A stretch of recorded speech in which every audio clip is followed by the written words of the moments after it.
Bai, ala da, Arnold Schoenberg triskaidekafobiko handienetakoa izan da. Aberotz ikusten bere biografia. Arnold Schoenberg, 1874an jaio zen, iraiaren 13an. Schoenberg triskaidekafobia pairatzen zuen pertsona zen, hau da, 13. zenbakiari beldurra ziona. Fobia hori hartu zuen, seguru asko, 1908an.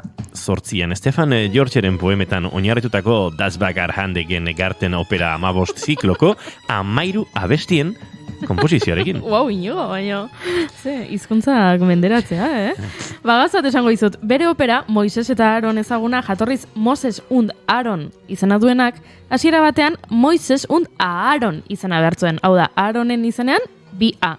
Baina izenburuak 13 letra zituen, beraz aldatu egin zuen eta A bat kendu zion. Bere sineskeriazko izaerak 13ren multiploa zen urte batean hilko zela sinestarezi zion. Azkenean Schoenberg ez zen hil 13ren multiploa zen urte batean, baino zeo azekien, Uztaiak 13an hil zen, eta 76 urteekin, 76 ulertzen zazpi gehi 13! M-O-S-E-S-U-N-D-A-R-O-N Amairu letra, mortxe dago. Amairu. Batxoine, ze bigarren kafea, B-I-G-A-R-R-N kafea, Amairu. Ostra, letra bat kendu behar bada nola jarriko dugu, bigarren afea. Bai, zu lehenengo gafea. Egia esan, Arnolden historia flipantea da. Gainera, Schoenbergek 12 metodoa edo dodekafonismoa finkatu zuen. Hau paradoxea, dodekafonismoaren aita, triskifobikoa. Inigo, triskifobia ez, triskaidekafobia. Zaten dute fobia honen jatorria agian, erdiaroan egon daitekela, edo Jesukristoren azken afarian 13 lagon egon zirelako, azkena Judas, noski. Edo akaso jatorria Eskandinavian dago, bikingoen panteoian ere 13 jainko zeuden, azkena Loki, noski. Bai, eta tarotako eriotza kartak 13 zenbaki ere baditu. Flipatzen jarraitu nahi alduzue, entzun izen hau, Annie Kenny. You remember Annie Kenny, an Oldham lass who worked in the mill from the age of 10 and went on to fight for women's rights, demanding votes for women and free all women from control of men. She was born in 1879 near Oldham, walked up mill from Springhead, Saddleworth went 10. Half-time work was hard enough, full-time 12-hour shifts. Annie Kenny, sufragista ingelesa, emakumeen batasun sozial eta politikoaren figura nagusia, 1879ko irailaren 13an jaio zen. 13 urterekin kotoi fabrikan lan egin behar izan zuen lanaldi osoz, 13 orduko txandekin, eta 13 aldiz espetxeratu zuten hain zuzen ere. Egia, 1905ko urrian Manchesterreko Free Trade aretoan egindako elkarretaratze liberal batean lehen aldiz, Annie Kenny eta Christabel Pankhurstek bilera politiko bat eten zuten. Churchill eta Edward Greyri galdetzeko ea beraiek uste zuten emakumek boto eskubidea izan behar zuten ala ez. Eta ez zuten erantzuni jaso. Bi emakumeek emakumeentzako botoak aldarrikatzen zuen pankarta zabaldu zuten. Bi politikariei euren galderei erantzuteko oihu eginez. Ondorioz, bai Kenny eta Pankhurst bileratik kanporatu eta oztopoak eragiteagatik atxilotu zituzten. Bizina idu libre zure legeen kontra, zure usten kontra.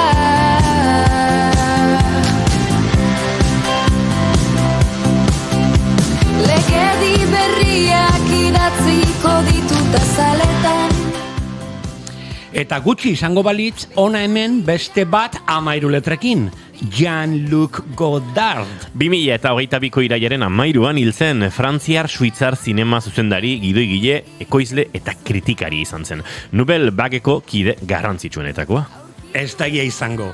Nouvelle Vague 13 letra baita ere, txabal. Ba, hementxe beste bat, Leda Raffanelli. A ver, Leda Raffanelli. 13 letra bai jarraitu. Ba, Leda Raffanelli italiar anarkista bat izan zen, hijito anarkista izanez ere ezaguna. Militante eta propagandista anarko-individualista, feminista, sufia, antimilitarista eta idazle izan zen, eta gaur bezalako egun batean, 13 batean, hil zen Genovan.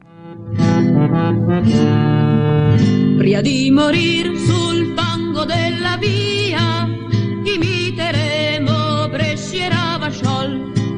Chi stende a te la mano. Beste idazle bat aurkitu dut 13 izkirekin. Els Holmelund. Els Homelund, 13 letra bai, jarraitu. Els Homelund Minarik 1920ko iraiaren 13an jaio zen, nola ez, haur literaturako idazle estatu batuarra izan zen. Haurrentzako 40 liburu baino gehiagoren egilea, batez ere hartz txiki liburu bildumaren egile izateagatik da ezaguna. 6 milioi ale inguru saldu ditu. 6 liburuz osaturiko saietik lehenengo 5 ja izan dira euskarara itzuliak Manu López Gaseniren eskutik. Tirikitena beltza morena, ontza bat txokolate goizian onena. Tirikitena beltza morena, ontza bat txokolate goizian onena. Txikia izan arren izan leikea bila, biba elantxobeko tambolintxeru. Bueno, orain garrantzitsuena, Txokolate zale, 13 izki. A ber, txokolate zal. Egia, 13 letra, venga, jarraitu. Nik hori badakit, gaur nazioarteko txokolateren eguna da. Epa! Gaurko egunez 1916an Roald Dahl idazlea jaio zelako. Alaxe da, Roald Dahl eleberri eta ipuin laburren idazle galestarra izan zen norvegiar jatorrikoa. Umeentzat zein helduentzat idatzi zuen arrakasta handiz. Haren liburu famatuenetako batzuk, adibidez, Matilda, Gremlins edo gaur txokolatearen nazioarteko eguna izatearen errua duen lana. Charlie eta txokolate lantegia. Greedy, you will go far. You will live in happiness too, like the Oompa Loompa Doobity-Doo.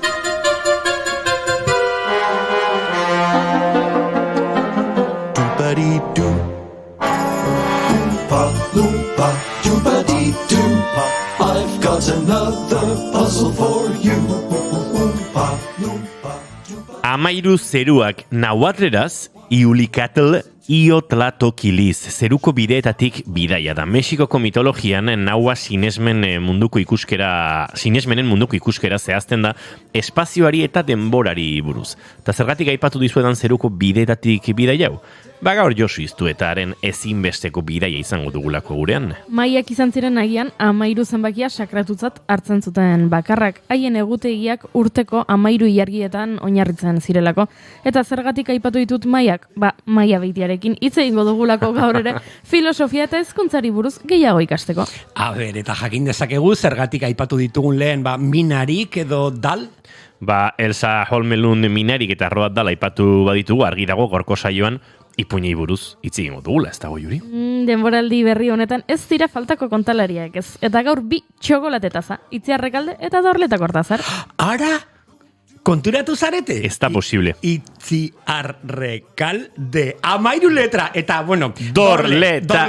Dorlekortazar, 13 letra ere, flipante. A ber, txaine utzi kontatzen. M-A-Y-A-G-O-R-O-S-T-I-A-G Mai Gorostiaga 13 letra. Zu baizela flipantea. Bueno, nire ustez, badok 13 jada, asgaitezen, gaurko saioarekin. Prestatu dozena bat txurro gehi bat. Ikusiko ze kakaoa montatzen den urrengo 2 orduetan. Egunon triskaidekafobiko iraiak 13 ditu, eta osteguna da ongietorri, 2. kafera edo 13. txokolatera.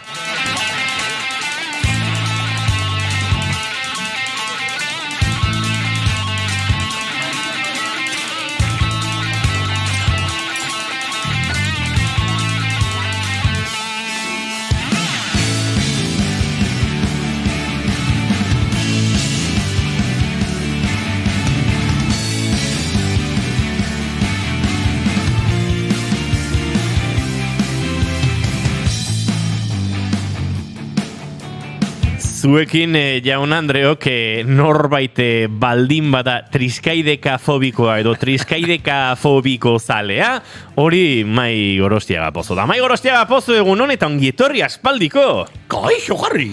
Dumbledore naiz. Kurtso berria, azteko pres. Gora, 13 zenbaki magikoa.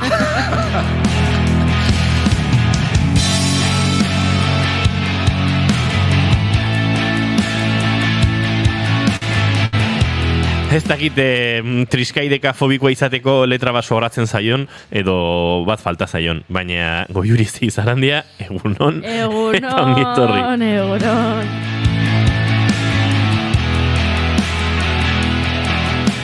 Eta hemen hizketan ari zaizuena, Iñigo Asensio Lurbide. Gaur, bigarren kafeak 817 garrena du, iraiak 13 ditu, goizak 10 eta 21 minutu, eta hemen 3. Une batetik bestera, 5 izateko asmotan, baina 13 arte auskalo zer egin beharko dugu. Ongi etorri guztioi, naiz irratian zarete, bigarren kafean.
Gustatzen zaizkigu horrelako egoera magikoak. Jan Tiersen ari zarete entzuten abesti aski ezaguna, ziurrenik bere kanturik ezagunetakoa izango da, Le Vals de Amélie, piano solo bertsioan.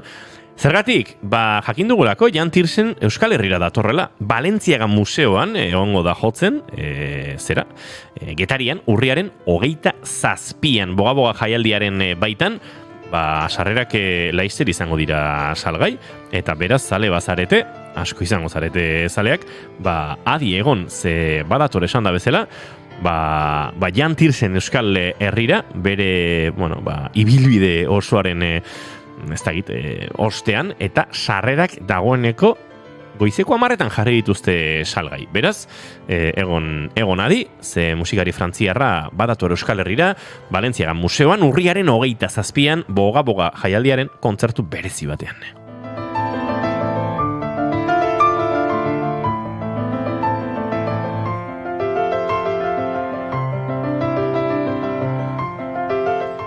Eta hementxe, musika jarri dugun bezalaxe kontatu digu, gure gaurko gonbidatuetako batek bere musika maitatuenetakoa dela, eta hoetzegoen prestatuta. Baina, tira, Itziarrekalde uste baino gehiago ezagutzen dugu. Elori kontatu nahi dizuegu, Itziarrekalde egunon? Egunon. Dorleta Kortazar egunon? Egunon. Ziondo hemen zaudetela. Jo, eta gu, ziondo, hemen daudela, bai, hoxe. Bueno, maite duten tartearekin abiatuko dugu gaurko saioa, utzi da zuega gozat egiten? Ara? Ez, ies egin dizu. Badabil, elbi bat, laborategian, lehenguan norbaitek esan zuen, elbiek bizi esperantza gutxi dutela, egun gutxiren bueltan hiltzen direla. Honek ez dakit txokolate asko janduen, mai. Igual irrati zalea dala, igual entzutea torzen dala. Izan daiteke. Edo nola ere, maite duten tartearekin abiatuko dugu gaurko saioa ere, eta maite duten tarte hori abiatzeko, mai Gorostiaga pozu uste dut, abia puntua zuri dagokizula. Bale, gaur erresa jarria zu, maite ditut txokolateak eta ipuñak, ez dakit txokolate eta ipuña, oso erresa, eta gainera behi da, ez da como bukle bat, otrentzat, ez? Etorri dira Itziar eta Dorleta, eta itzengo dugu, segurazki garaioni buruz, porque bihar, ipuñeguna eta asteburu honetan, kontralaritza eskola, eta garaiona ipatuko dugu seguro. Eta egon nintzen azken aldian, garaion sorgingunean, zala justo ahoz-aho jaialdian, Txaropita hemen zegoelako, Txaropita kontalari galiziarrak. Eta berak liburu badauka, del cacao al chocolate mitos y leyendas, Fernando Vázquezek birudiak egin eta berarekin junginen gero Tolosako Chokolate Museoa, Rafa Gorrotxategirena, eta, bueno, ezakit, presentazioaren egin eta gero, badakit liburua iritsi zitzaiola Gorrotxategiri, asko gustatu zitzaiola, eta nahi historiko aldetik nahiko fidela zela, naiz eta mitok eta kondairak zirela, komentatu, hango elkarrizketan komentatu genuen nola txokolate nazioarteko eguna, ipuin idazle batengatik datorrela, Roald Dahl gaur jaio zelako, eta nola ipuinak eta kondairak eta txokolatea oso lotuta izan dira aspalditik. Beraz, hori maite ditut ipuina, maite dut txokolatea, eta maite dut garaion sorgingunea, txokolatero guztik, eta ipuin kontalari, nola ez. Hemen Gabriel, Jantirsenen bertsio guztietan, baina tira, gaso, pixkana Jantirsen ere gainditzen joan beharko dugu jurizuk. Zure maite duta prestal daukazu? Baina eski. Zein da zure maite duta? Begira, bihar ezkonduko dira, nire bi oso lagun min, direla Maialen eta Erlantz, eta gaur goizean, gaztea entzuten ari nintzela, ze hemen naiz irratia gara, baina beste irratiak ere entzuten ditugu, eta gaztean, Julen Telleriak aipatu du, bihar ezkontza duela, Maialen eta Erlantz ezkontzen direlago, eta aritu dira, han gaztean, tips eta horrela trukoak ematen biharko ezkontzarako. Ni ere, noan ezkontza horretarako. Eta esan dut, gaztean ez dira bakarrak izango Maialen eta Erlantz zoriontzen dutenak. Guk ere hemendik zoriondu beharko ditugu. Hori bai, Julen Telleriak esan du, bihar ezkontza da, eguerdian, hemen, ohikoa den bezala. Eta esan du, goizeko 6etan, korrika egitera aterako dela. Eta gero ja dutxatu eta trajea jantzi eta ezkontzara joango dela. Agian portalean itxoringo diot txokolate taza batekin esateko. Julen, majo. Ui, txokolate ipatzen duzula. Gaur ez da eguna. Geratu hemen gozalduko dugu ondo, gero ezkontzara joteko. Zen necesidade gaur goizeko 6etan ezkontzaren aurretik korrika egitera joateko. Beraz, hemendik hori esan nahi nion Julen Telleriari. Baina nik ulertzen dut Julen, ez bera bezala goizeko 6etan korri egiteko zaletasuna dudalako, baizik eta zientzia erakurri dudalako, eta zientziak dio korri egiten duen jendeak eta endorfina kopuru altuak askatzen dituela, eta ongizate bat bermatzen duela, eta ezkontza batera joan nahi du, zoriontsu eta hormonalki orekan, eta beraz, izu, zientziak ala badio, Julen, iju nahi korritia lasai, eta zikela inorkola bidetik geatu. Hoi bai, nik ezkontzetarako gomendioak ematen hasi bar balin badugu, Erlantz, maitasunez, kontuz txampainarekin. Hori, batez ere, ezkon gaiek kontu handi auki bar dute txampainarekin. Bai. Bereziki arriskutsua da ezkon gaientzat txampaina.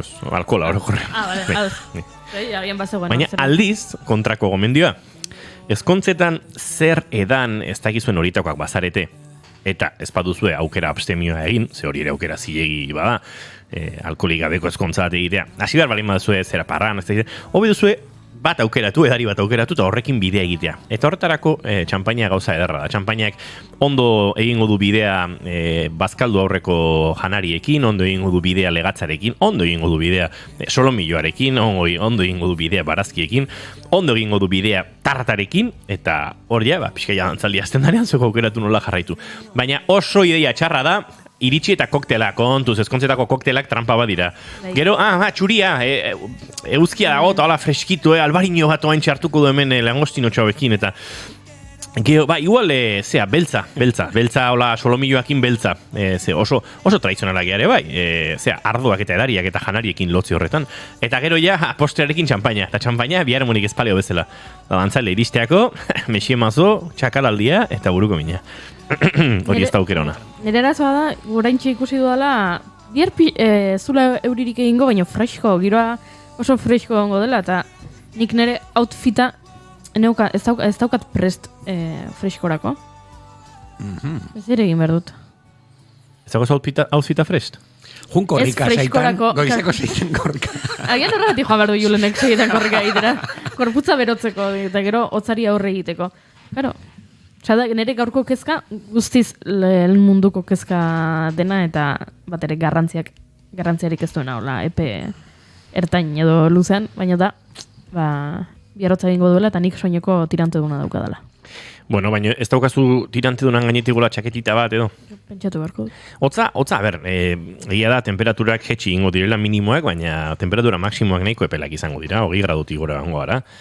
Ez dakit. Bihar, 9 gradu. Bai, goizeko 6etan. Julen korrika egitera aterako dena. Horregatik, guztiozu, bakoitzak bere, ari izu etxian goxo. Vale. 11etan, 14 gradu dauzkazu. Txampainak zenba gradu ditu. Txampaina hartzeko temperatura ona izaten da bihar egingo duen minima eta hortzik berakoa. Hortxe mugan. Itziar, Dorleta, zuen maite dutak prestatu dituzue? Edo maite dutak garatu dituzue? Hemengo izan zehar gurekin zaudeten tarte honetan? Ia garatu dugun? Bueno, garatu, pentsatu, prestatu, improvisatu, asmatu. Bueno, ona etortzeko prest, eta, bueno, autobusak galdu, 13 izki, eta gaur goizean autobusak galdu dut. Eta nire asmoa zen autobusean etorren bitartean, hausnarketa batzuk egin, eta, bueno, lokuluska pixka bat ere, baina azkenean ere kotxez etorri naiz, eta nahikoa, eta sobran izan dut, gidatzearekin. Hementxe gure txatean ere mezu pila dauzkagu, egunon gaztiak, egunon, ongi etorri mai, egunon, mai ongi etorri, baiet, bai ongi etorri mai, azken aldiz ikusi genuen, ustaien ataunen diote mendik. Bai, biliko zan hau ere. Nire maite duta da berri hori antzerkia bueltatuko naizela. Antzerkia ikastera, gozan abira horiek. Bai, gorka, bai, bergaran azten zarela, bakit. Haupa zu, gora antzerkia. Eta atzo dokumentali ikaragarria haupa harri, bueno, kuskustu txarangaren inguruko dokumentala Zumarragan atzo, eta gaur gainera, kuskustutarrak doaz, eta gero kriston parranda dago Zumarragan barrena, beraz, plan zoragarria, plan kulturo soziala esango dugu, ez? Aixialdia eta kultura nazten dituena, horrelako xea da, kuskustu. 13, 10, eta 3, mai onena dantza 0 Inigo 0-5, eta Goiuri 0-3, 13, 13.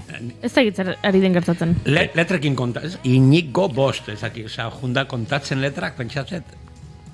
Posible da, letra kontatzen. Nik maite dut kanta zoragarria, 10:22 esan du hori indiokerrek, ze kanta zegoen, tirsen zan, bai, nosondo. Eta ezkontzetan, dantza eta bertsoa kantatu, bai, gorka, erra bertsoa, ibai bertsolari. Indioker, Goiuri, alkolak ere hotzak entzen du. Egia da. Bai, zera, Moisesi, hitz egingo diozuzuk, uren inguruan. Noeri euriaren inguruan. Udaberriari loratzearen inguruan. Dorleta Kortazar, zein ez dure maite duta? Oze, maite duzuzuk. Zuen efemerideak maite ditut pila bat, asko ikasten dudalako. Eta efemeridea kontatzen ari zineten bitartean akordatu naiz, edo, bueno, etorri zait nire maite duta. Da, kontuak atzamarra kontatuta egiten dituzten pertsona horiek maite ditu. Zein torpean hori egiten, horren lotxatuta goten beti batuketak egiten, da horren ikusten zintuztean hemen, batzutan keinu ite, baina bestetan benetan nahi zineten kontatzen letrak 13 zituzten edo ez, eta horrenik maite ditut, zenbakiak atzekin kontatzen dituzten pertsonak. Anekdota bat kontatuko dut. Behin eskolan, oso txiki ginela, irakasleak zerbait galdetu zuen, horrela gehiketaren bat, eta nahiko sinplea zen, baina ni beti matematikekin horrela erdi kaixkarri bili naiz, eta orduan hasi nintzen, horrela ez, zuke esaten duzun bezala, zenbatzen, eta amaitza esan nuen, eta zuzena zen, eta ikaskidatek barre egin zuen. Ez dakizu atzak erabilik gabe izen batzen, horrelako zerbait. Eta irakasleak esan zion, atzekin kontatzea da baliabide bat eukitzea. Eta baliabideak eukitzea da bizitzan eduki beharreko gaitasun bat. Eta orduan ez egin barre inoiz, ze Goiurik erabili ditu, behak dauzkan baliabideak. Agian zure baliabidea izango da buruan irudikatzea eta ikusiko duzu marrazki bat gehiketarekin eta horrela aterako zaizu.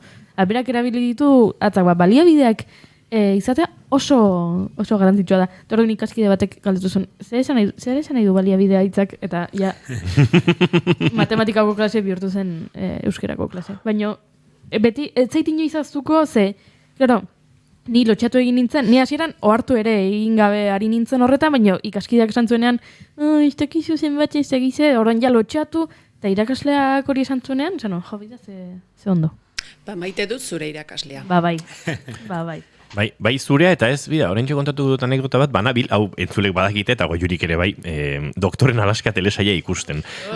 Zeona. Bai, pentsatu dut, parean ditudan bi hauek ziur doktoren Alaska zaleak direla, zu ez dorleta, baina zuitziar bai. Ni bai, amorratuak gainera. Ba, hor nabila, azken denboraldira heltzen eta pentsatzen ze utxunea utziko didan telesaiak bukatzen denean. Baina azte telesaia, kultuzkoa, errealismo magikoaren telesail adibide zoragarri bat. Eta hor, Holin Banker dala, bueno, tabernaria, da tipo bat, baina 70 urte edo izango ditu, ez dakit, eta nahi du bere oinarrizko eskola ikasketa horiek amaituta, horren joaten da eskoletara, herri txiki batean, Alaskan zizelin, umetxoekin. Eta matematikako ariketak edo egiteko, berak badu norbaitek, akaso indigena batek Alaskan erakutsi dion sistema bat, eta tipoa gai da, 54 bide ramazazpi kalkulatzeko eskuekin, baina segundo gutxitan. Eta zer gertatzen da, irakasleak esaten dira, bai, oso ondo, baina horrek ez digu balio, beste modura ikasi behar duzu. Eta beraz, pasatzen du hor paperean kalkulak egiten denbora pilo bat, eta gustokoa dute jakitea badudela, edo aldatu dela zerbait mundu honetan, eta irakasleek baliabide oro ontzat hartzen dutela, da behintzat irakasle batzuk. Eta irakasle eta zizketan ari izela nire maite duta. Atzo joan nintzen San Miguelera, San Miguel da geltoki zahar bat, N121 errepidearen ondoan dagoena Irundik bera aruntz zoazela, Naparro aruntz zoazela, han, arri batzuk eta urkorronte batzuk sortzen dituzte eta piraguistek urbizitan han ikasten duten, erezat urteetan izan da, maiten dituen piraguistak eta kazetari bezala jarraitu ditudanek entrenatzen zuten tokia. Eta azken urte hauetan, ez dakit nola, iritsi naiz ni ere urbizitan aritzera, ikastera, eta bar, eta ara joan nintzen lagun batek, beste ikasten ari den tipo batek, idatzi zuen, naizue gaur, euria bota duta, ura badago San Miguelen, eta egun hona da, eta bai egia da, atzo eguna proposa zen, eta arratsaldean eskapatu nintzen ara. Eta non topatu nuen, antxe negoela, pirauan ibiltze hortan, edo sartu nahi nuen horretan, Xabi Taberna. Eta Xabi Taberna izan da, piraguismoaren urte hauetan ezagutu dudan lagun horietako bat. Ander Elosegiren entrenatzailea da Xabi Taberna, eta azken urteetan, entrenatzaile figur hortatik pixka bat urrunduta, baina bestelako teknifikaziotan eta proiektutan, eta hor beti piraguismoari lotuta. Eta antxe zegoen Xabi Taberna bere semearekin, Luka Tabernarekin 11 urteko ume bati erakusten pirauan. Eta izan zen oso polita, hamarkada luze batean, Olimpiar jokotan, munduko txapleketetan eta munduko kopetan topatu eta gero, eta tarteka ere, bestelako planak eginda, antxe, ez da posible, ez?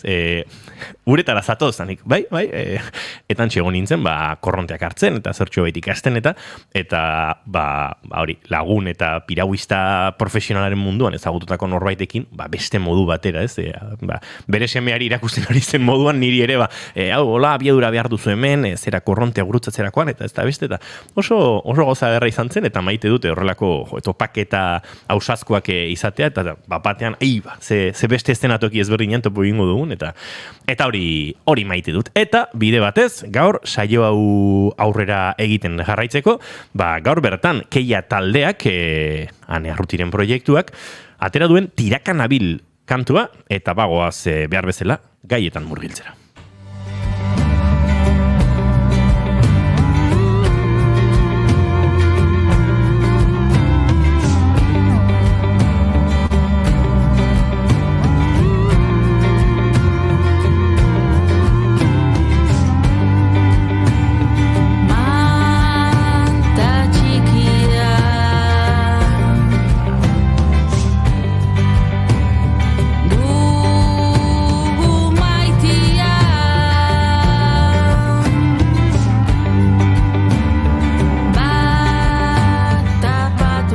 Badator disko berria, Keia taldean, eta hementxe entzuten ari garen aurrerapen kantu honekin, murgilduko gara, gure gonbidatuekin. Kontalaritza kontuetan, ipuin kontuetan, eta batez ere gaur bertatik hasita goiuri, dagoen plan mordoa aztertzera eta zagutzera. Noski, badakizue aste hontan, behin eta berriz errepikatu dugula, ikasturte hasi dela, denboraldiko lehen astea dela guretzako, eta sentitzen garela, ikasleak eskolara bueltatzen ziren bezalaxe, eta ikasturte hasirarekin ze gertatzen zen, urteko unerik onena dela, ikusten dituzunean aurreko ikasturteko zure lagunak bueltatzen zarenean eskolara, ez? Eta egian udaran, ez dituzu ikusi, bat ibili delako leku batean, beste bat bestean, batzuk udalekuetan, besteak oporretan, besteak Amonaren herrian, eta orduan urte hasierako unerik goxoena beti izaten da aurreko ikasturteko lagunak ikustea, eta nola gu erabat gabiltzan ume izatearen sentimen hori harrapatu nahian eta izatu nahian, berabaki dugu aurreko ikasturteko lagunak gonbidatuko genituela ikasturte hasiera hontara, hori delako benetan ikasturte hasiera bateko unerik goxoena. Eta horregatik Itziarrekalde eta Dorleta Kortazar gonbidatu ditugu, ze ez dakit zertan ibili diren kurtsoa agurtu genuenetik. Beraz, lehenengo galdera horixe izango da. Udara ondo? Bai. Batez ere, Bermeoran ere herrira bueltatu nintzelako, 3 hilabeterako, apiriletik uztaila bitartean, eta hori izan zanetzako izugarrizko galdaketa bat, nire bizitzan, berriro bomba bate modukoa sentitu nuen barrugan, ez naiz lehertu, baina bai izan dela esperientzia ona, eta gero bigarren partia, aspaldiko partez egin ez nuena, Gasteizen geratu nintzen, ze azken urteetan kanpotik ibili naiz, eta amarekin, ama zaintzen, nire ama 100 urte bete ditu. Zorionak, 100 urte. Zorionak. 100 urte, wow. Bai, eta, nire ispa porretan joan zan, eta geratu nintzen berarekin, 3 hilabete hor nintzenia. Kanpoan, Bermeotik Gasteizera, baina, alaxe, eta geratu nintzen amarekin, orduan izan da, ez dakit nola esan, baina ez dut esango buelta bat egin nuela nere bizitzan, baina bai, ez dakit nolako, borobildu egin dudala pixka bat, ziklo bat, ez da? Herria, ama, uda, hoxe. Ze polita. Ze ona, bagara zerbait udak uzten dizkigun arrasto hietatik, ez? Uda bereziki badela urtaro bat, nolabait bizitzan zehar, arrasto ezten duen horitako, ez? Bai, batez ere, aldatzen ditugulako gure energiak, ez da? Ez dakit zer gertatzen den udak eta alakoak ez dituzten lekuetan, baina bai guretzako bai, urtaroak zerbait ematen digula. Eta Dorleta, zu zertan ibili zara? Banik opor egin dut, opor hauetan. Wow. Bai, naturarekin nahiko konektatuta ibili naiz, eta normalian orain arte, uda edo abuztuko oporrak bai erabili izan ditut, ipuineak lantzeko eta ipuinei buruz hausnartzeko, eta horrela, baina aurten nabaritu dut behar nuela atxeden hartu horretaz ere, abuztu guztia egin dut opor, eta orain agorra ezin iritsi. Eta horretaz gain, abuztuan nire urtebetetzea da, eta justo 50 bete ditut aurten, ordon, badauka sentsazioa ziklo berri bat, Azten doala, beti bete izan ditut pozik urteak, baina oraingoa, iruditzen zait, 50 borobil hori, badala, itxaropentsu nago eta gogotsu, ziklo berri bat sentitzen dut hasi dela, bai. Aizu, hemendi zorionak, berandu bada ere? Bueno, eskerrik asko. Aipatu duzu, abuztuan atxeden hartzeko parada duki duzula, eta orain, iraia iritsi dela, eta askok izaten dugu batzuetan, ez? Deskonektatzen duzunean, gero sentsazioa ezin iritsi gauza guztietara. Iraia izaten delako hitzorduz betetako hilabete bat, eta hitzordu potoloena gaurkoan behintzat guretzako da ipuinen egunaren 11. edizioa. Bai, izan daiteke aitzaki, bi gonbidatu hauek ez dituzte behar aitzakirik honea etortzeko eta nahi duten ari buruz hitz egiteko. Baina asteburu honetan ipuin egun 11. Garaion Sorgingunean ekintza potolo eta hitzordu ezinbestekoa kontalaren artean eta zalen artean, ez? Bai. Hala nahi dugu behintzat izatea, ez da? Horra Maiak eta Juliak eta Anek eta bertako Sorginguneko sorginek asmatu zuten edo hasi zuten jaialdi honekin. Guretzako da 11. edizioa, baina uste dut eurek beste 2 aurretik ere egin zituztela, 2 edo 3, eta, hortze topatzen gara, maizu badakizu, etorri zara, batzutan, eta igaz gainera gonbidatu bezala, ipuina kontatzera, Bai, guretzako da hasiera bat, ematen diogu hasiera gure kurtsoari edo behintzat kontalaritzaren termometroa nola dagoen jakiteko gure termometroa, barruko termometroa, nola dagoen jakiteko, berotzeko eta animoak hartzeko danon artian, ez da. Hemen egun honetan gauza asko aipatu ditzakegu hitzordui buruz eta egitarauaren inguruan, baina uste dut aurrek urtean ere aipatu genuela kontalariak era askotarikoak izango zarletela egun hauetan, eta orduan nahasten direla eskarmentu handiko kontalariak eta hasiberriak. Ez da, hasiberri ere lekua egiten zaio zaetan. Bai. Bueno, lehen, hori ofizio guztietan gertatzen zen lehen, beti zeuden aprendizak edo dena delakoak, joaten zirenak, eskarmentu handikoekin ikasten, ez da. Eta guk uste dugu hori dela modu ona, besteak ere, beste bideak ere astu gabe, baina hori badala beti lekua ustea, eta guk eukere ikastea, ez da, pixkat, ze batzutan beti gaude gurearekin, eta haize freskoak datozenian, eta hori dana guretzako ere mesedegarri izaten da. Gero, hortik, Mai, zerrenda egin beharko dugu, arrobi berri ontatik, gonbidatuak ekartzeko gurera kafea hartzera. Noski.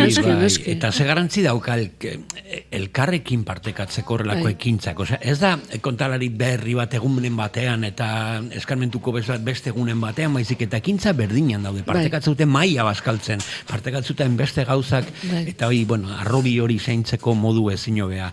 Esate bateako, peio añorga etorriko da, gure referente handikoa, hemen aipatzen dugu bere izena behin eta berriro, gero igual beste belaunaldikoak izan daitezke, Odeia Arregi edo Anege Bar, baina baita ere eskarmentu handikoa. Bainoski, baino joita beste olatua datorrela, etorri direla, ez? Eta, aurten Maitane San Juanik ez dut ezagutzen, eta espreski ikusi nahi dut, porque, claro, gero hau zaurako edo euskalo, ezagutu nahi dut, eta posa ematen dit. Bai, badakizu gainera, Arabazan edo Garaionetik pasatzen dien guztiak, ipuin magikoetan bezala, urrezkoak bihurtzen direla. Egia da.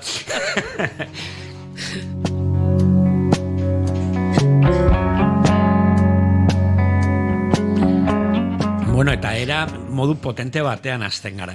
Gaur helduentzako saioa izango da atxalde gauen, eta dorleta, etorri zinen goratzen naiz ispiluak proiektua, jaio berria, edo jaiotzen zegolako erditzen. Nola zigin da proiektua? Polipolita dago. Berak ere atxeden hartu du, oporre egin ditu, eta ordan gaur izango da berriro ikasturteko lelena, ordan urduritasun puntu horrekin. Baina berezik ilusia egiten dit, nun eta Garaion zer eta ispiluak, justu, orain dela urtebete, sorkuntza prozesua, ispiluak bertan. Ez dakit jaio ez, baina bertan eraiki izan. Eta, ez dakienarentzat, Garaion da Araban dagoen sorkuntza etxe bat, orduan aukera dago sorkuntza egonaldiak egiteko bertan, eta nik eskatu nuen, da pasadan urtean astebete, abuztuko azkenengo astia bertan egon nintzen, ispiluak sortzen. Eta gero badago nolabaiteko ohitura bat, edo, bertan astea edo egonaldia egon ondoren, maite dute beraiek bertan sortutako hori erakustea, ez bada nolabait, Garaion guretzako etxea da, ez da, guretako etxea da, ipuin eta sorkuntza munduan gabiltzan ontzat etxean bezala sentitzen gara, eta orduan da nolabait jasotzen dugun guzti hori emateko modu bat, ez da. Kontua da, bani pasan urtean sorkuntza prozesua bukatu nuenean, ez zegoen oraindik erakusteko moduan, eta pendiente neukan hori. Eta gogoa izatiaz gain, ikusten nuen, ez zorretan, baina, nahi nun. Eta orduan, proposatu nien, aizu, noiz joan naiteke. Eta, holaxen kajatu zigun, ipuinaren egunaren bezperan, izan zitekeela. Orduan, urtebete beranduago, jaio zan edo sortu zan, eraiki nuen leku horretan, ispiluak biziko da, berriro. Baina ez da, garaionen gertatzen dene bai ipuinegunean eta publikoan kontalari desiente daudela ere. Bai. Eta ikuskizuna bukaeran oso solasaldi politak sortzen dira, oso ez daki proaktibok ez, edo beti eskertzen da entzutia, gremioko kidei ez. Bai, gainera egun osoko, egun eta erdikoa da, ez da. Ez dut aipatu, baina ez da larun batean egiten dena publiko ororentzako, baizik eta beti izaten dugu azken 8 urtetan behitzat. Baita ere helduentzako espetakulo osoak. Osea, normalian larun batetan izaten ditugu 3 edo 4 kontalari, hor egoten direna tarteka, baina baita ere espetakulo oso bat ere ematen dugu, ezta? Eskaintzen dugu. Batez ere jendeak ere ezagutarazteko jendeari zer den kontalaritza saio bat. Zer dan ipuin bat kontatzea, baizik eta zer dan kontalaritza saio bat artesteniko moduan, ezta? Eta aurten hori dorleta daukagu eta oso gustora. Zein zan galdera? Ez da garrantzitsua itzia. Eskertzen dela kontalari gremioko kideak publikoan izatea, gero gure artean hitz egiten dugulako. Zapatukoa, larun batekoa izaten delako egun osokoa, orduan garai honek ematen digu aukera ere bertan bazkaltzeko, eta bazkaldu gero paseotxo bat eman, edo kafetxo bat hartugun, eta alakoetan beti solasalditarako unea proposak sortzen direlako, bai. Hausnarketat egin nahi nuke, ez dut batzutan gure galderak gainbaloratuta daudela. Ez, gonbiatu bat azten dena nizketan eta hausnarketak beste toki batera eramaten duenean, galdera bera ere ez dakit, oso garrantzitsua bada egingo duzu berriro, baina batzutan, hor pixkat, galderari katea dute ibiltzen gara, elkarrezketatu bezala ere niri batzutan gertatzen zait, eta, hau kontatu nahi nuen. Baina gero etzerako bidean, akordatzen nahi, zeni daukat, oso bere, zelan da hori, etortzen zaizkit gauzak, Gerora bai. Gerora, ez dakit edadaren kontua den, uste beti denik izan dudala, baina orain igual areatuagoa. Baina gero, kaldera hau zan, eta geratzen naiz errudun bezala. Eta autobusan geratzen bat zaizu gaitzerdi, baina lotarakoan, justulo hartzerakoan badatorkizu, haze gau emango dizun galdera horrek. Horregatik saiatzen naiz... Zorrak kitatzen nola bai. Ez naiz bat ere zehatza ikusiko duzuenez, baina behintzat, deberea pixkarat ondo egin da edo.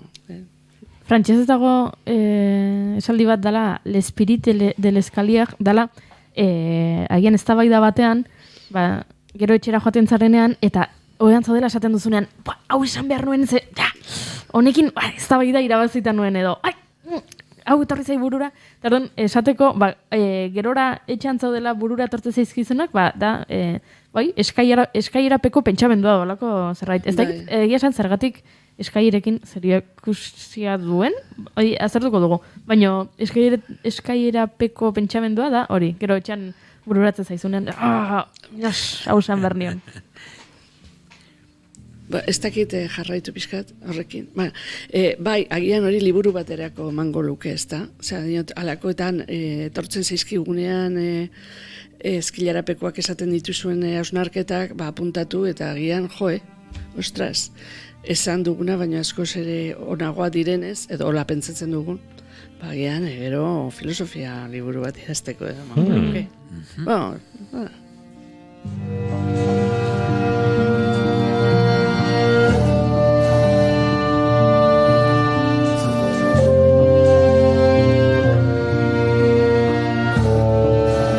Akaso filosofia liburu hori inspiratzeko modukoa bada gaur bertan ere kaleratu duten Nebula kantu hau. Somos esas proiektuak, emakume musikarien egitasmo honek eta Ane Legarreta eta Izea Webunek elkarlanean eta sinatzen duten kantu ederrau, inspiratzaile xamar.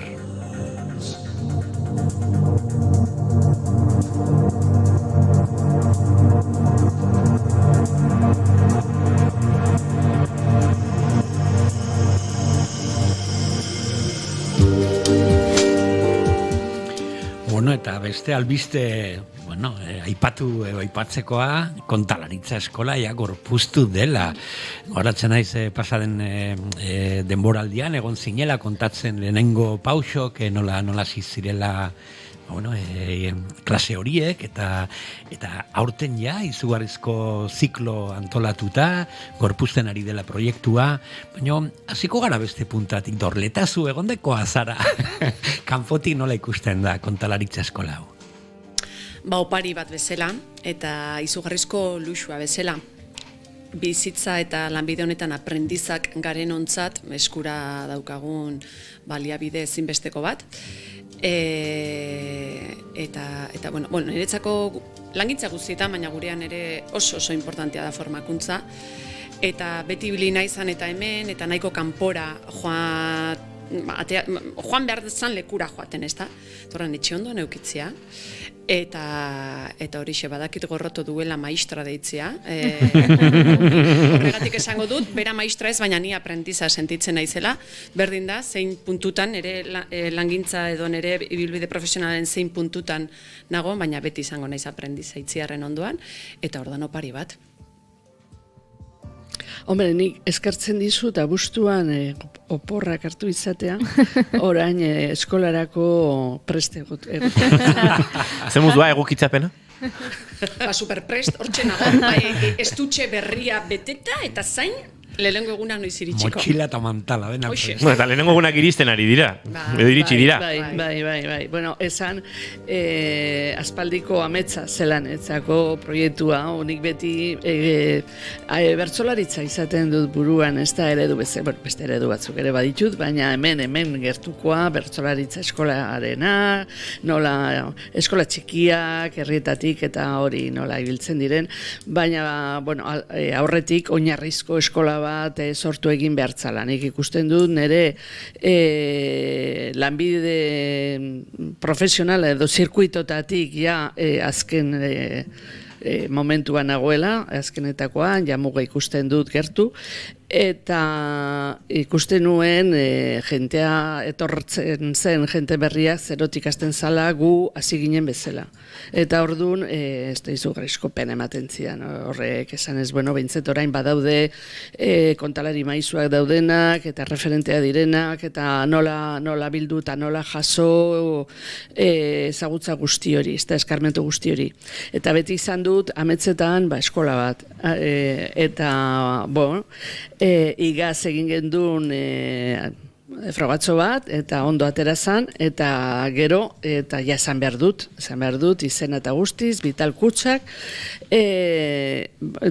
deitu zidan, inoiz, nik uste, 10 urte nituela, Alicia en el País de las Maravillas liburu irabazi nuela, arrezkero ez dudala lortu ezer, lagunek eta opariak egiten dizkiate, baina bestela inork ez diteman ezer, eta lako batean, joan nintzen, eta esan ziaten, zer nahi duzu egin, eta nik esan nuen eskola bat, eta egin proiektu bat, eta egin nuen, nola pentsatzen nuen ez zidatela emango, egin nuen, proiektu bat, hola, netzako oberena izango zana, eta onartu didate, orduan dirua daukagu, ez dirutza, baina bai dirua, eta orduan aurrera egiten dugu, mini beldurtuta nago, ze, karo, amestutakoa, gero praktikan nola jartzen dugun, ez da. Ze gauza dan, sorkuntzan bizitza osoa lau xosik gabe gauzak egiten diardugunok, lau xos erortzen direnean badirudi, paradigma aldaketa bat, ez? Alaxe izan da, eta gara, ni jarritako guztiak, hitz potoloak ziren, ez da. Amestutako hitz, potoloak, potoloa dira, potoloa dalakon, eta beharrezkoa direlakon, baina ez nuen usten nik lortuko nuenik alakoa gutxienez astea egiten, ez da. Eta gainera badauzkagu irakasle potoloak ere bai, Bota, premizia. Begira, Juan Cruz Txigerabidek izango da hasteko, eta ipuin tradizionalez, eta euren simbologiaz hitz egingo du, eta praktika egingo ditugu berarekin, hori hasteko, eta gero Oiana Amezkoa jarriko ditut betaurrekoak, zenik danak ez dakit, baina begira, behintzet hauek proposatutakoak dira, ez dakit, eskola 3 urtekoa izango da, Zanakala. Hiru kurtso, bai. Hiru kurtso, bai. Bueno, iruditeria, norberaren eta kolektiboak den iruditeriren berdintasunak eta ezberdintasunak, erreferenteak, etxekoak, herrikoak, kontekstuak, nola eta nondik ezagutzen ditugun, tradizioa, sinismenak, arketipoak, mitoak, filosofa da bera, Oian Ameskoa, eta bera... Egon da hemen, bai. Bai. Eta kontalari ere, bai. Baina batez ere bere lana filosofiaren arlotik egiten du. Eta gero maisua hori bai dala, bueno, besteak ere bai, noski, baina Jose Campanari, hori da, maisua, kontalari maisuak, eta josturen barrukoak, osea, berak eskeletuak edo, historioen eskeletuak eta kontatzearen ingurukoak erakutsiko dizkigu, eta ja gero ni, osea, hau da, eurek esandako, landutako gai guztioi buruzko ariketak eta lan praktikoak egiteko. Eta ekainerako bakoitza gutxienez historio bat,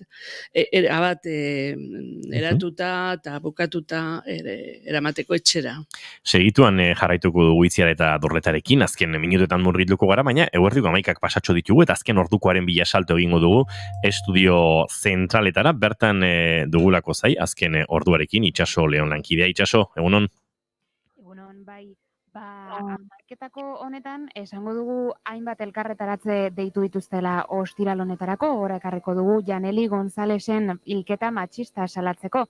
Biktimaren familiak Bilboko udaletxearen aurrean ostiral honetan 5 deitutako elkarretaratze ofizialean parte hartuko du, eta bestalde gogoraraztea Euskal Herriko emakumeen mundu martxak hiri bereko Santutxo auzoko egunkaria plazan deitu duela elkarretaratzea, kasu honetan arratsaldeko 7:00. Protesta beste herri eta hiri batzuetara ere zabalduko da.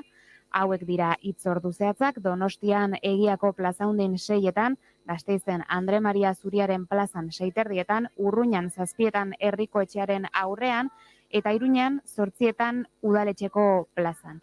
Horekin batera, nazioarteko albiste bat ere dakarkigu, nazioartera begira jarriko gara, esateko UNRWAk hilabete honetan 1.000.000 pertsona baino gehiago janaririk gabe geratuko direla kalkulatzen duen bitartean, Israelek gerra areagotu duela gazatarrek bizirauteko funtsezko duten Nazio Batuen Erakundearen agentzia horren aurka.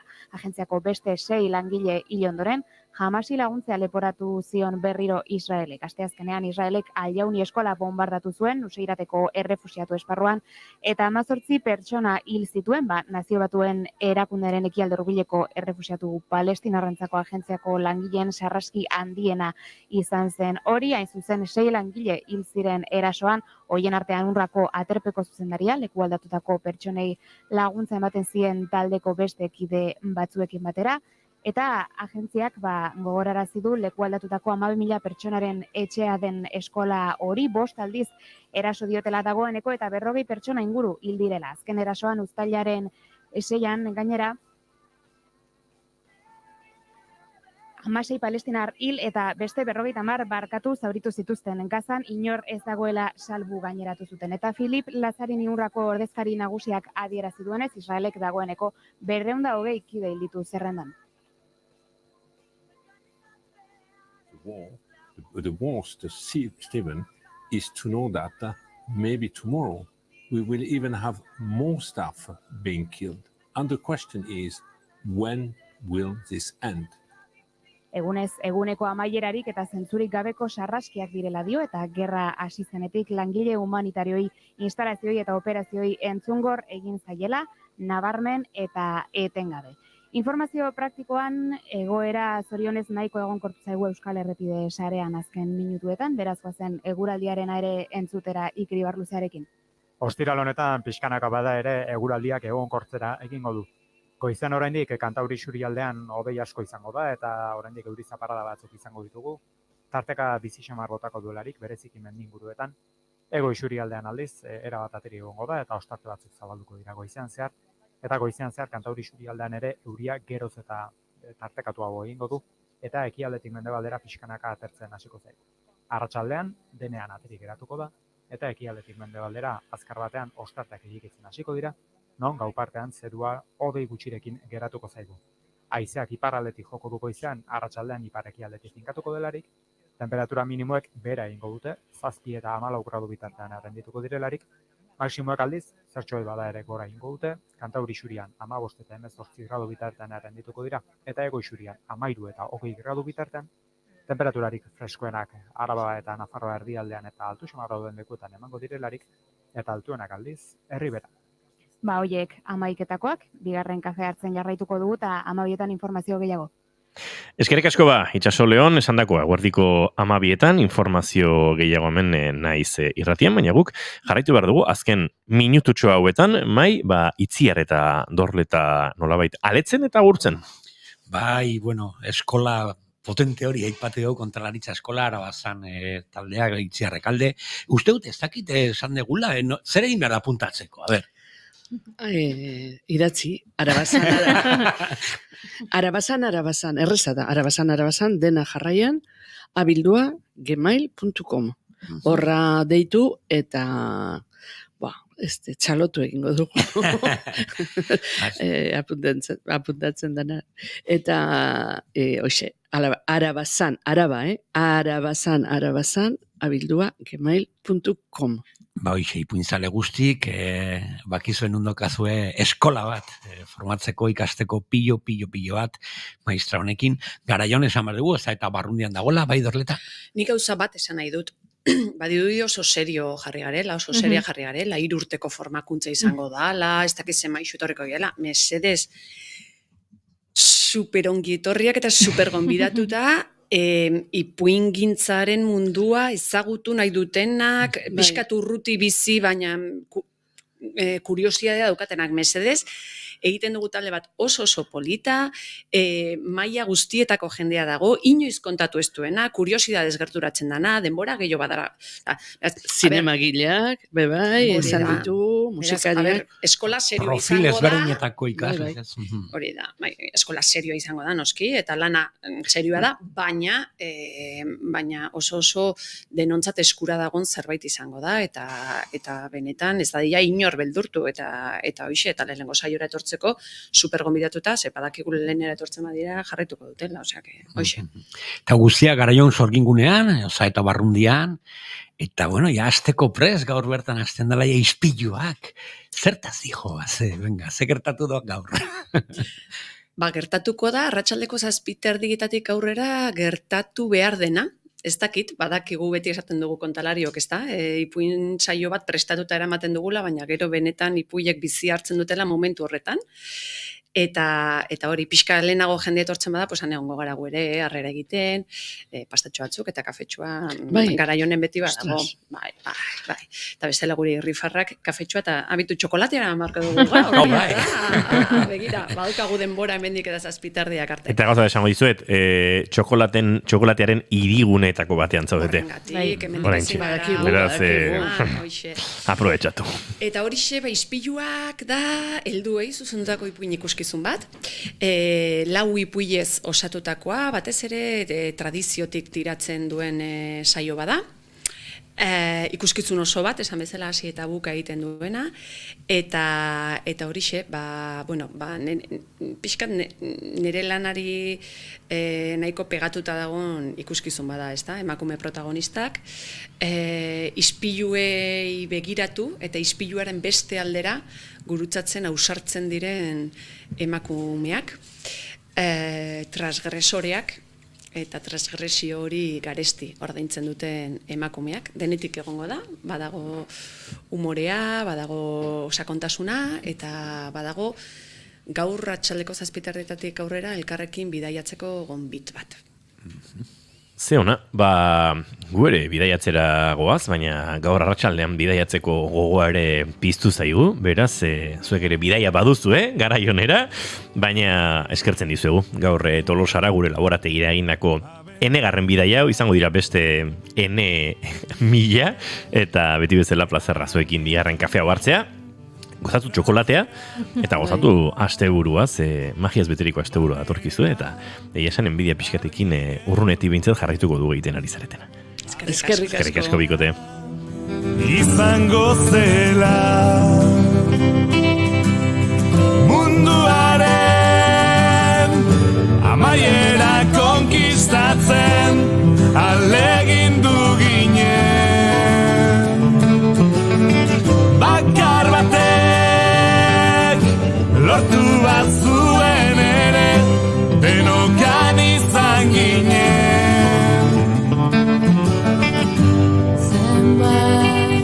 Sufritu behar izan genuen ara iristeko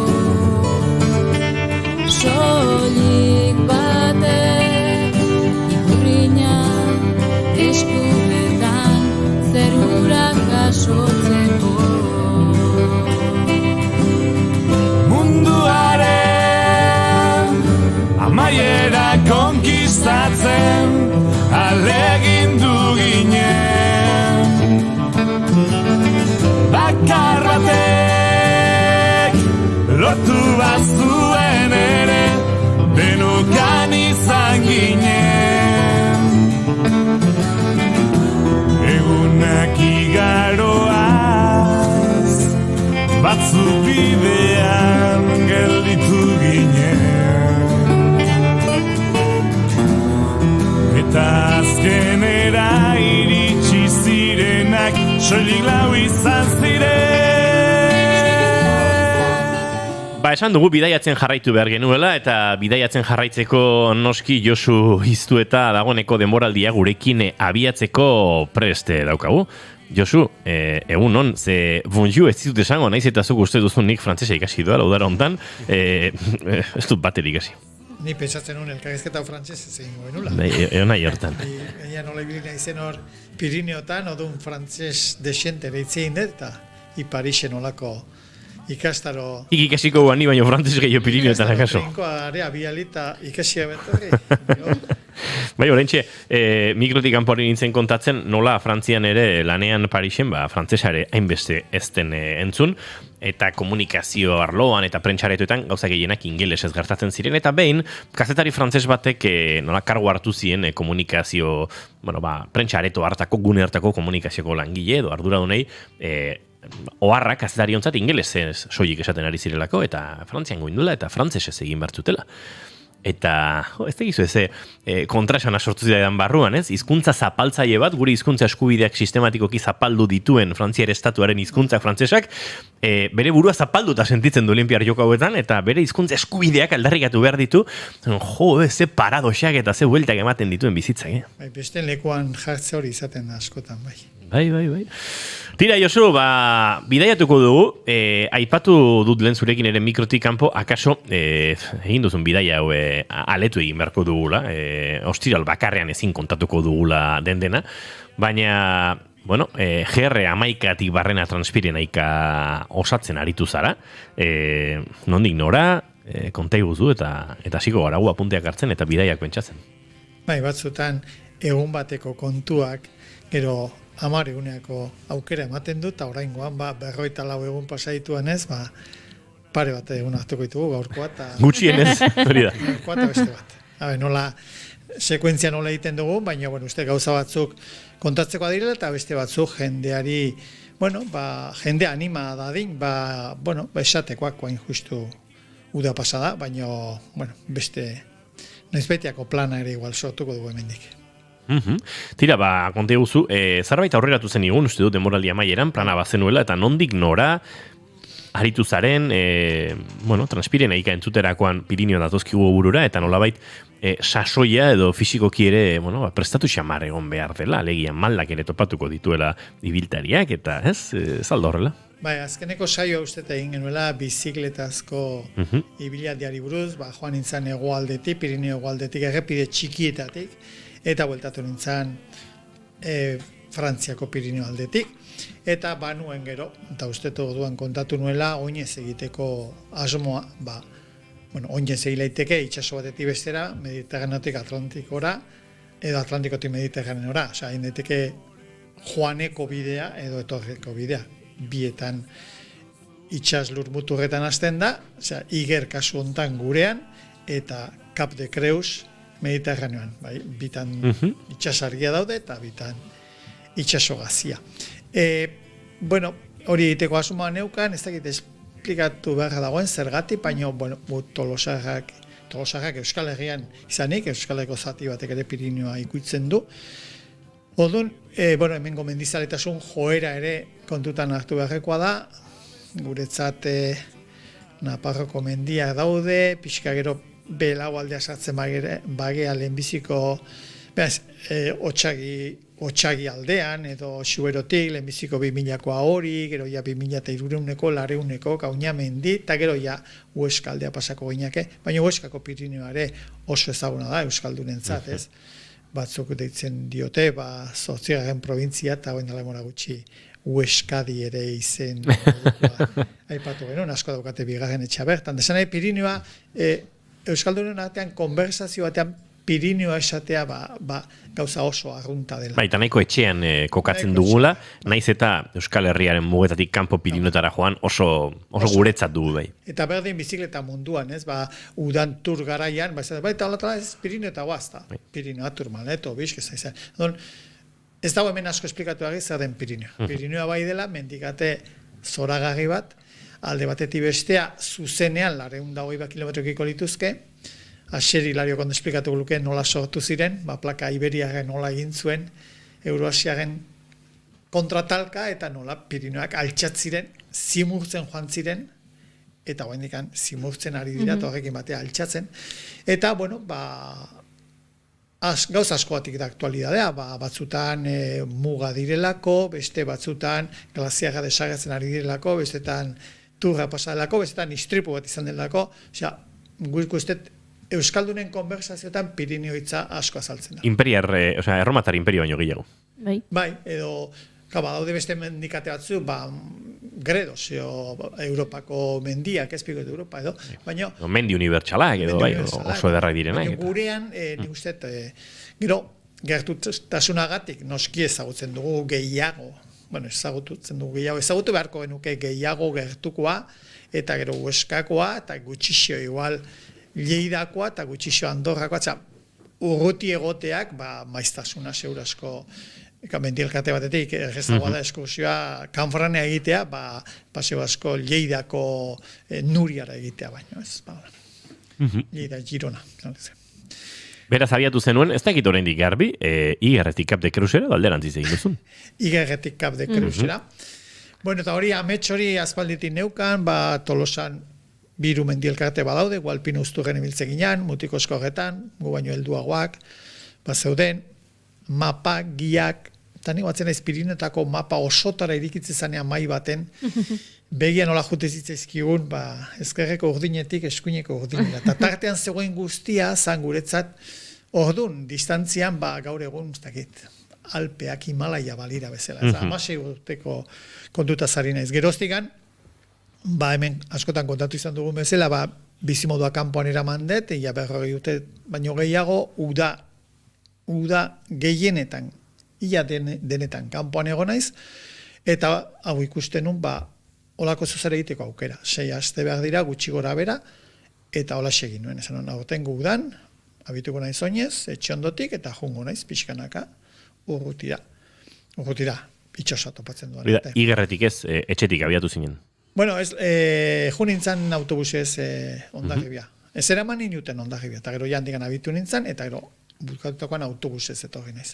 Baina, ni San Juanetan abitu nintzen, Tolosako eskopetero kalen zebiltzanean, ni motxilatuta ora. Zaratatik iesi. Kaleti pasan nintzen, hola bestela, pentsatuko zuen jendeak inauterietan nengola disfrazauta, eta atzeti pasan nintzen, da jo nintzen.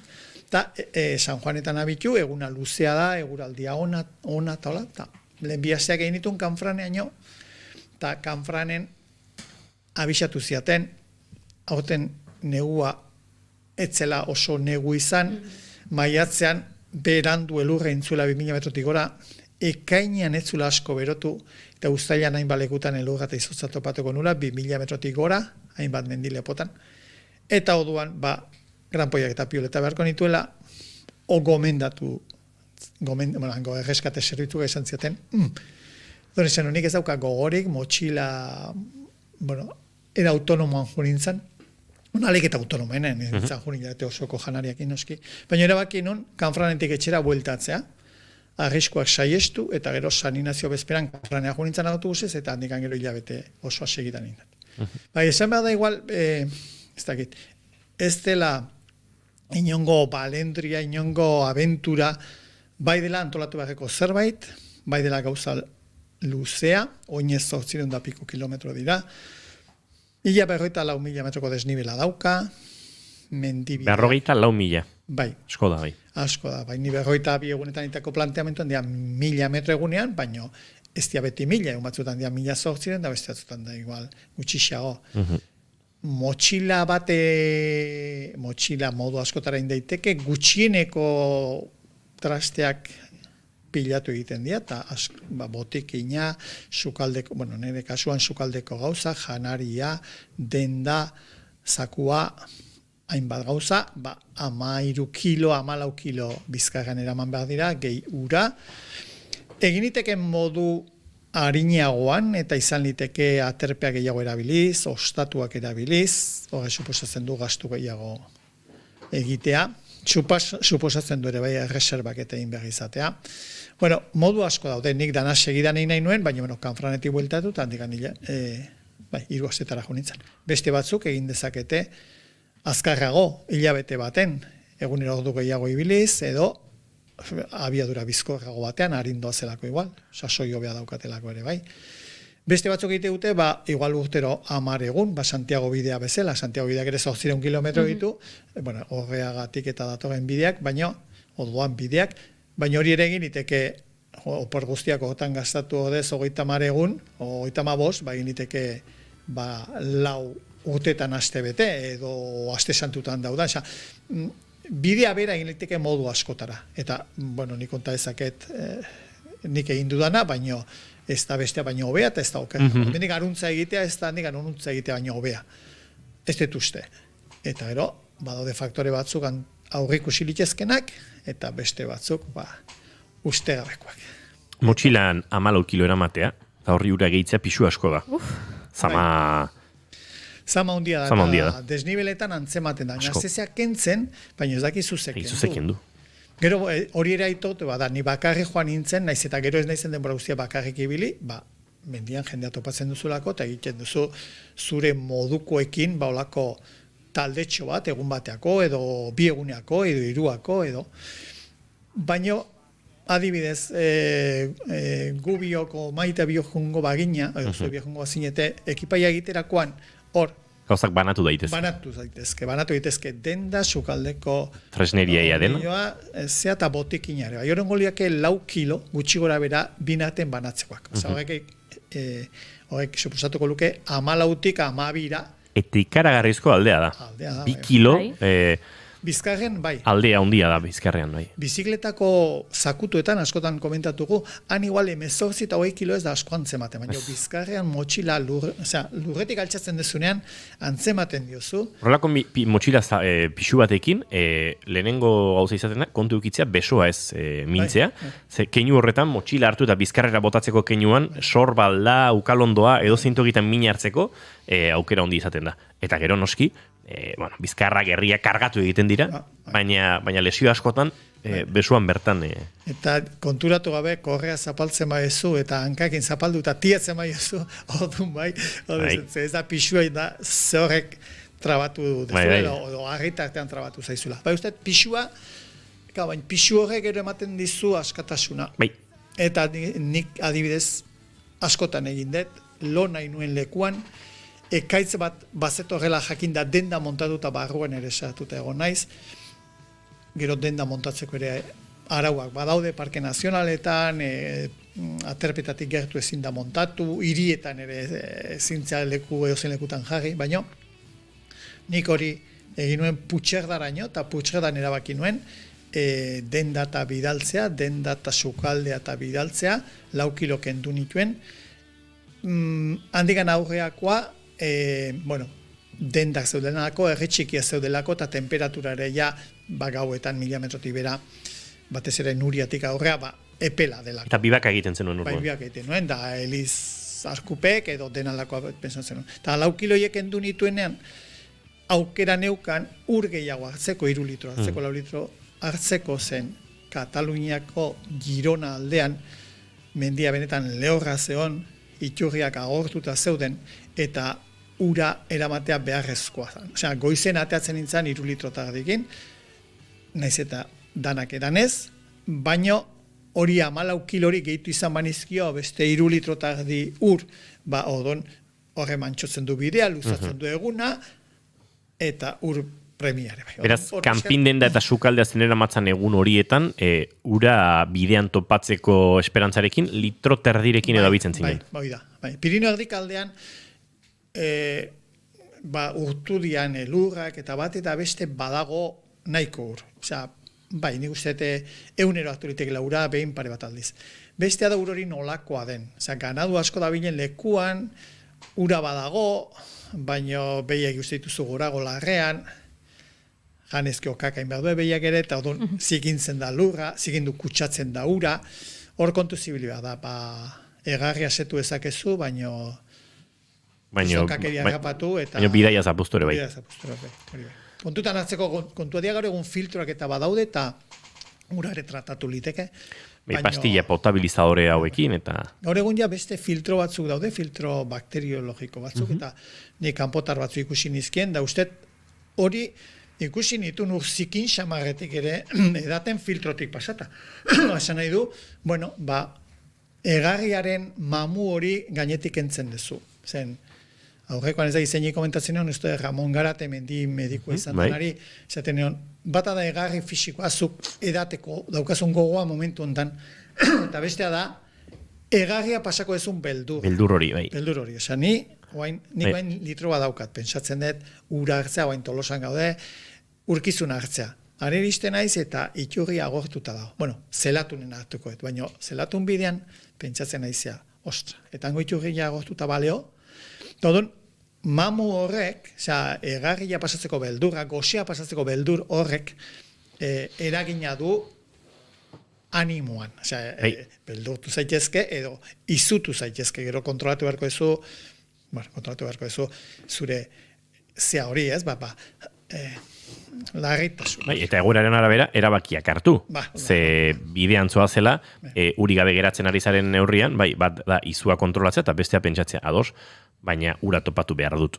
Eta honek bidea alde batera ustea behartuko nau, edo arriskutsua izan daiteken urarekin egarria asetzera behartuko nau. Ez da gestio edarra. Jarrita ean nork ura ematen dizun hori ere, bai. Baina gero, bada beste batzutan, usoinua itzen dezu, iturri txikin bat, ura edo badi joala, eta ez urpiskat edango, nik egiten nun ganbelu bezala zegoenean asko edan, eta gero, botila beti kargatuta kantiplorren. Baina zegoenean asko edan, zeur asko neukan egarria baino gehiago. Baina batzutan gertatzen da, batez ere, Pirineo, bide klase asko daude, bide txur klase asko, nik elurrik apenas zapaldu dudan, baina ero daude blokea hundiak, harriak, eta batzutan, mendiri dator ura, eta bloke tartean, guk aurrean dozkagun maia ulkia gaineko bloken azpitik, ura doa, eta zuk entzuten dezu ur soinua, baina ezin zintzea iritsi ura da ontokira, eta hori ere kudeatu badezu, beroa dakazu, egarria daukazu, eta pentsatu badezu, luzaro, uri gabeko gorpuz baten errendimentua gesten dela bere ala. Eta arazoak sortu litezkela. Eta, entzulean nola kokatzearen, janariri gabe egunak eta egunak egin ditzake gorputzek, txakalaldia eta, azukre faltarekin, makalduta, baina uri gabe hainbeste denbora ezin du egon gorputzek. Beraz, ura bada oso arduraz aztertu beharreko zerbait, horregatik ari gara hainbeste buelta ematen uraren kontuari, eta horregatik horrelakoetan aurrikuspena, filtroak, potabilizadoreak, danakoak ere buruan uki behar dira, batez ere, hori pixu gutxiagorekin ibili nahi bada, edo ez badaukazu garbi, non topatuko duzun ura. Tira, goizeko 11:00 heltzen ari gara, nik uste dute... Nutrizioko gauzak, uste nuen ja Pariseko gauzak goi mailako kirolak ilotuko genuela. Iritsi gintezken. Josu izu eta jarraituko dugu datorren ostiralean, helduko diogu transpirenaikari luze, esan dugu, bi golpetan egingo dugu, baina kasu gehiagotan ere egin beharko dugu, ze bideiak eta bideak askorako ematen du, eta gaur urak eman digu izpide, ura izan dugu izpide, baina beste bat gai ere izango ditugu, beraz, jarraituko dugu honekin, eta eskerrik asko gaur ere gurera hurbiltzeagatik. Eta kontatuko ditugun gauza izango da, ez jendea izutzeko, baiz eta jendea animatzeko. Hori da, eta ardura zaritzeko, eta jakiteko, hau egin daiteke. Zergatik egin daiteke, badakizulako, Josu kontatu duen hau guztia. Bestela, akaso ez da inziurra. Josu iztu eta torren azter arte. Aio.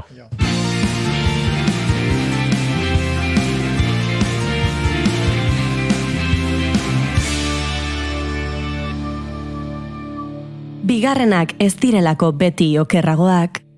Bigarren kafea. Eta bide bat ez bisi, Mai Gorostiagare agurtu behar dugu. Mai datorren ostiralenik ez izango dugu, ostegunean izango dugu. Ostegunen etorriko naiz. Elkarren berri, baina oraintxe, Mai joan eta badatorre gurera segituan Maia Beitia.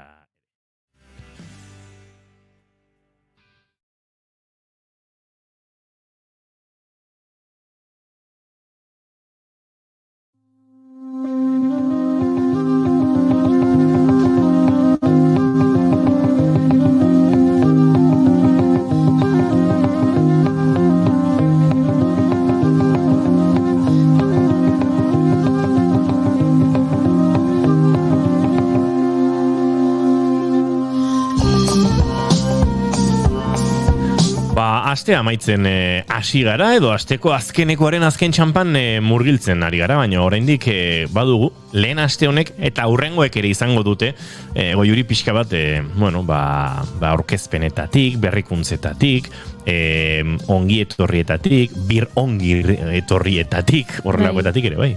Izaten da, urte amaieran esaten duzunean, urteko, edo eskolako, ikasturteko azken astelena, edo ikasturteko azken txangoa, edo azken azterketa, orain ari gara lehenengo guztiekin.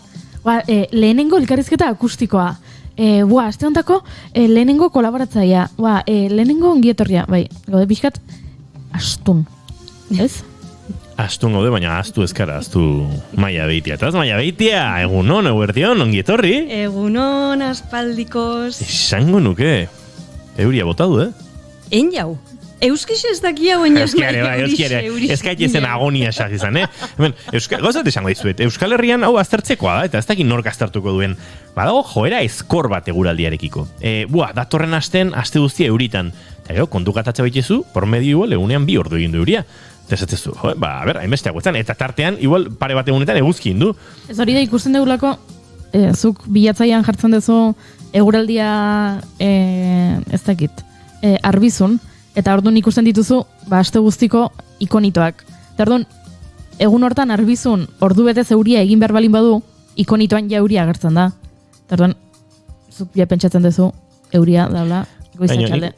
Gehiago egiten dut referentzia, horri ere bai, akaso, baina pixkat jakituria herrikoiari, ez? Bazoaz tabernara, bazoaz kiroldegira, edo bazoaz auskalon nora, eta topatu zara lagunen batekin, da, ze martxa, eta ondo, eta beste, eta ditxarra zetorrek, aste guztiak huri amantik. Nuen ikusten ez zuezeko horrik uspen hori, ez da realitatea. Ni pentsatu kulpiak arrela portzentajik.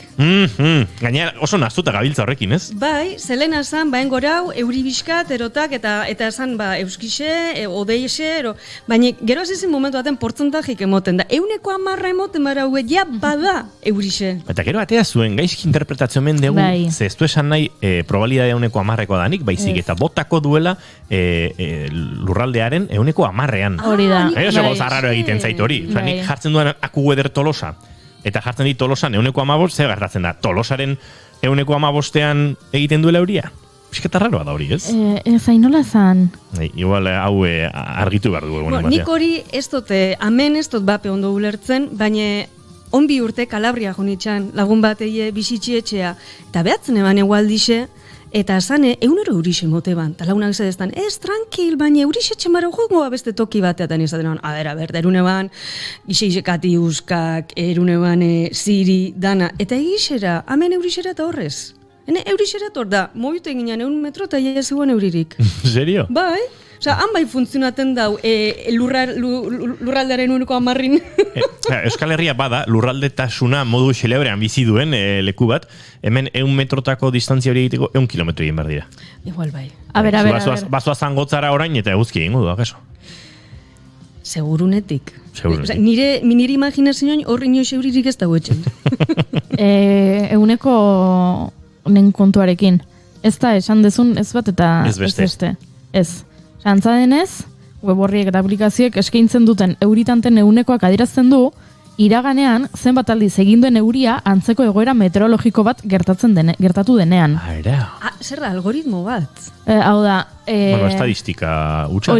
Hoi da, estadistika. Prebizio honen parekoak izan direnean azkeneko 30 urtetan, edo ez da egitzen onlako datu basea daukaten, euneko 30etan euria bota izan zuen. Osa da, baina iraganei behi ez da euneko 10 nengo da bela. Iraganei behi da, hori hartzen baduzu, eun egoera aztertzen badituzu, ez? Hainbat parametro klimatologikokin, eta egoera da, biharkoaren antzekoa, eta egoera horietan, eun hartzaituzu, eta 50etan euria egintzun azkenean kasu horietan, da, euneko 50 probabilitatea bihar euria egingo duela. Niri geru eta komplikaua iristen. Nik uste, igual, filosofia esparrura manda, badago, ez da egite, pesimismo klimatiko edo pesimismo klimatologikoa izango litzateke ez da, kontzeptua filosofian. Oso asmatu dezakegu. Asmagainke. Bueno, ez que igual ja asmata da, izangora, hoxe, izena registrati. Bai. Gero, egon daiteke estoizismo klimatologikoa, eta ez? Osea, Euskal Herrian estoizismo klimatologikoa ez dut uste danik, asko kejaten gaz. Egia da, asko kejatzen gea. Ni pentsatot hori finlandesa gexo bari zela. Tira, Maia Beitiarekin, sarrera xelebronen ostean azaldu behar dizuegu Maia Beitiarekin filosofiaz, eta filosofia ez tenaz ere, arituko garela. Normalean zurekin filosofiari heldu izan genion, kanpotiarrake tarte horren adarretako batean, baina, bazatoz filosofiatik, eta kaso beste adar batzuetatik ere bai. Bai, apurtxu bat, danetatik. Pentsarotena izan da urten, filosofiako irakasle nabienez, da askorek esatezte, ni ez nintxan oso ondo entera zer dan filosofia, nire irakaslik, ez ondo esplikaten, ez nintxan beraz ondo ruten, eta bar. Eta ez nintxan entera, eta goaz gatunaz. Holan, modo errez eta ez aspergarri baten, zantzu orokorrak edo... Ni klasitan behal egintzenaz, ikasten duguena, zeo zelan egunerokotasuna eruten, ero geure bizitza aplikaten.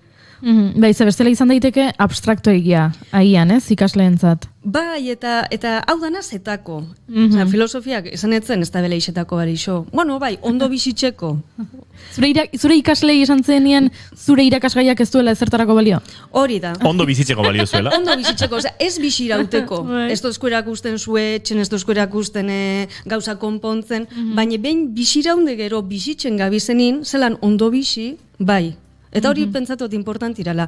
Baina hortik aurrea, adidez, gaur Sokrates emoten egon gaz, da espero dut, datorren astin, gai politxe isalaikela, Sokratesen irakaskuntzi zeo zelan, zelanik aplika geutzako bebai, hobeto bizitzen laguntzeko. Gustatzen zait, Nire bai, ze...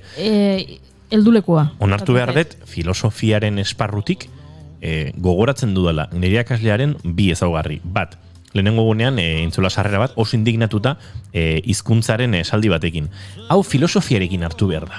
Eta behar esatzen ze filosofiarekin hartu behar da? Zeinek asmatu du filosofiarekin hartu behar da, eta hor pixat indignaziotik ari zen. Eta gero tipoak, zeuzkela lagun pilo bat. Zerbait kontatzen bakoitzean, nik badokan lagun bat, eta iritzen egun bat pentsatu genuela. Akaso, Fermini, hemendik besarka da hondi bat, Fermini, ez da egit jubilatu beharritan den, duela, ezein beste topatu nuen Donostian. Ferminiek igual lagun hauetako batzuk asmatzen ditu guri adibidea jartzeko, ze bestela zema lagun dauzkan, ez? Eta bi gauza hietaz gogoratzen ez bereziki. Hori, kanpotiarretan nebilela, komentan eban egun baten ez, batez beligateko ordun eta goxaldeko ordutan galdetzen daben oso gauza tipikurala. Eta zein je zure filosofisa favoritu? Ero zein je zure bizitzako filosofisi? Osa, mesedez.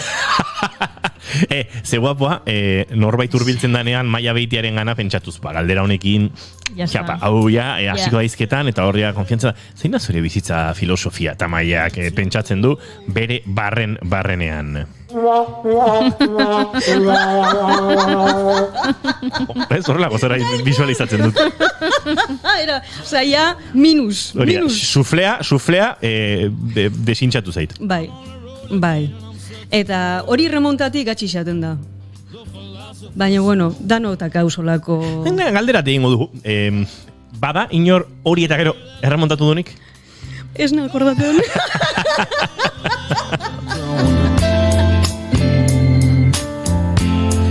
Eta gertatu zaizu filosofia horrengatik galdetu eta zuk esatea, ez dakit zera naiz, nihilismoaren oso zalea. Eta parekoak ideia zipitzik ez izatea nihilismoa zer den. Bai, askotan. Ero liganaxan, ez, hori Finlandia pasaztan. Bateke, ninabile etxene Hegelene metafizikan inguruko tesi doktorala. Eta zentzen, bai, eta ordune zer, kanten oinarritzen zaz, ero segero bizkatein nintzen olani galdera. Ni metafizika ez da asko, baina bizkat hori, eta argi eguan dana bola bat zan. Gezurra zan! Gezurra boro bila. Bai, zen gain itxun inbitat beran etxeko liburutegi xe ikustea. Seguru komikiz beteta guana. Bai. Komikieri... Errespeto guztiaz, novela grafiko asko gustaten gazta, baina ezaten ebilena... Egongo da novela grafiko filosofikoa ere, bai, eta lago lana daude, bai. Asko daz, baina dinot, esan berak esate bana. Ostras, zeinek kontatu duela gutxi, bere norbait mediku izatearen paperean bizizela? Nola? Bere aita edo bere inguruko norbait, sentitzezela mediku, baina etzela. Irakurtzezun zerbait medikuntzan ingurun, da orduan, zijoan bizitzetik esaten berak medikuntza ikasi zula. Eta peintu patu mentzan, olako egoera baten, beste bizpairu medikuekin, eta kontura ziren tipo zala farsante hutsa. Kontu zaiekin, duela urte batzuk Donostin ontzan ginekologo bat sekula medikuntza ikasi gabe, eta bere kontsulta montatuta Donostiko kale horrela garesti horietako batean, eta jendea joaten zen. Aztuten eukan egizera. Ostras, ontazen nintzen goratzen. Beraz, gezurra esan nahi balin behuzu bintzat, esan behar nuen ez erabili zuen onerako, baina gezurra esaten baduzu beti izango da. Ero bentsat divertigarrixi izan da, txile. Hori da. Batek ezaztan beran hori ametza dela furgoneteri isati. Bueno, ondiokan ez da furgonetei, baina ja jokatzen dau eukiko baba. Bai. Eta badago hor azpi filosofia bat, ez? Igual filosofiaren izenburu ondietan ezin da kokatu, baina Furgo Life, filosofia azpi gama bat horrelako zerbait. Bueno, nik esan etzan horreaz furgesiaren parte izan. Furgesia. Furgesia, ze kontzeptu ona. Ziona. Baina, aiga... Bueno, horretxetako gazbe, bai. Bai, ez da, pixkat, nolabait filosofiara hurbilketa, periferiko bat egiten ari.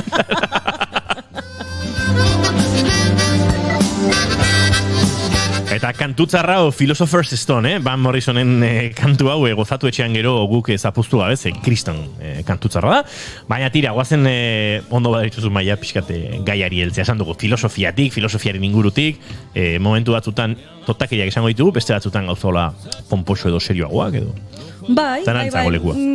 Eta espero dut, gaxak eskatzen daben divertimentu ero, gaxak eskatzen daben seriedadiaz agarrati kontua izangora gai filosofikok eskuntziaz lotutako bai.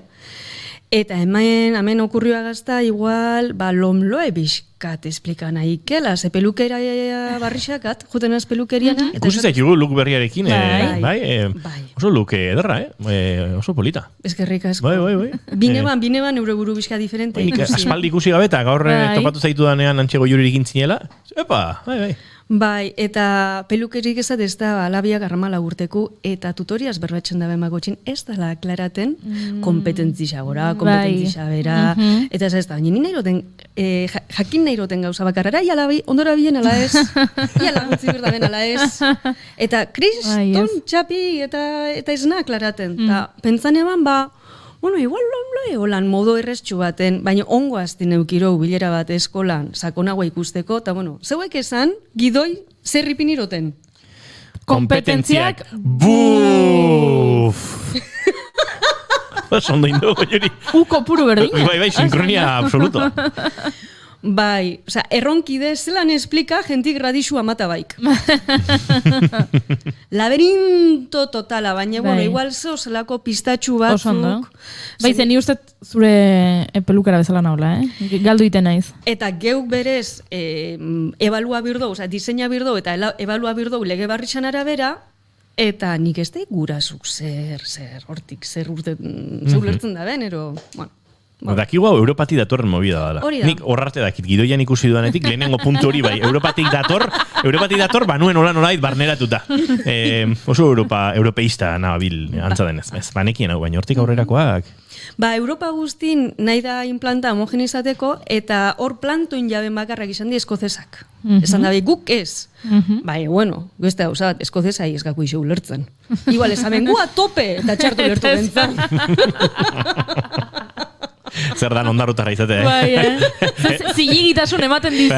Eta ondarrutarra izateak.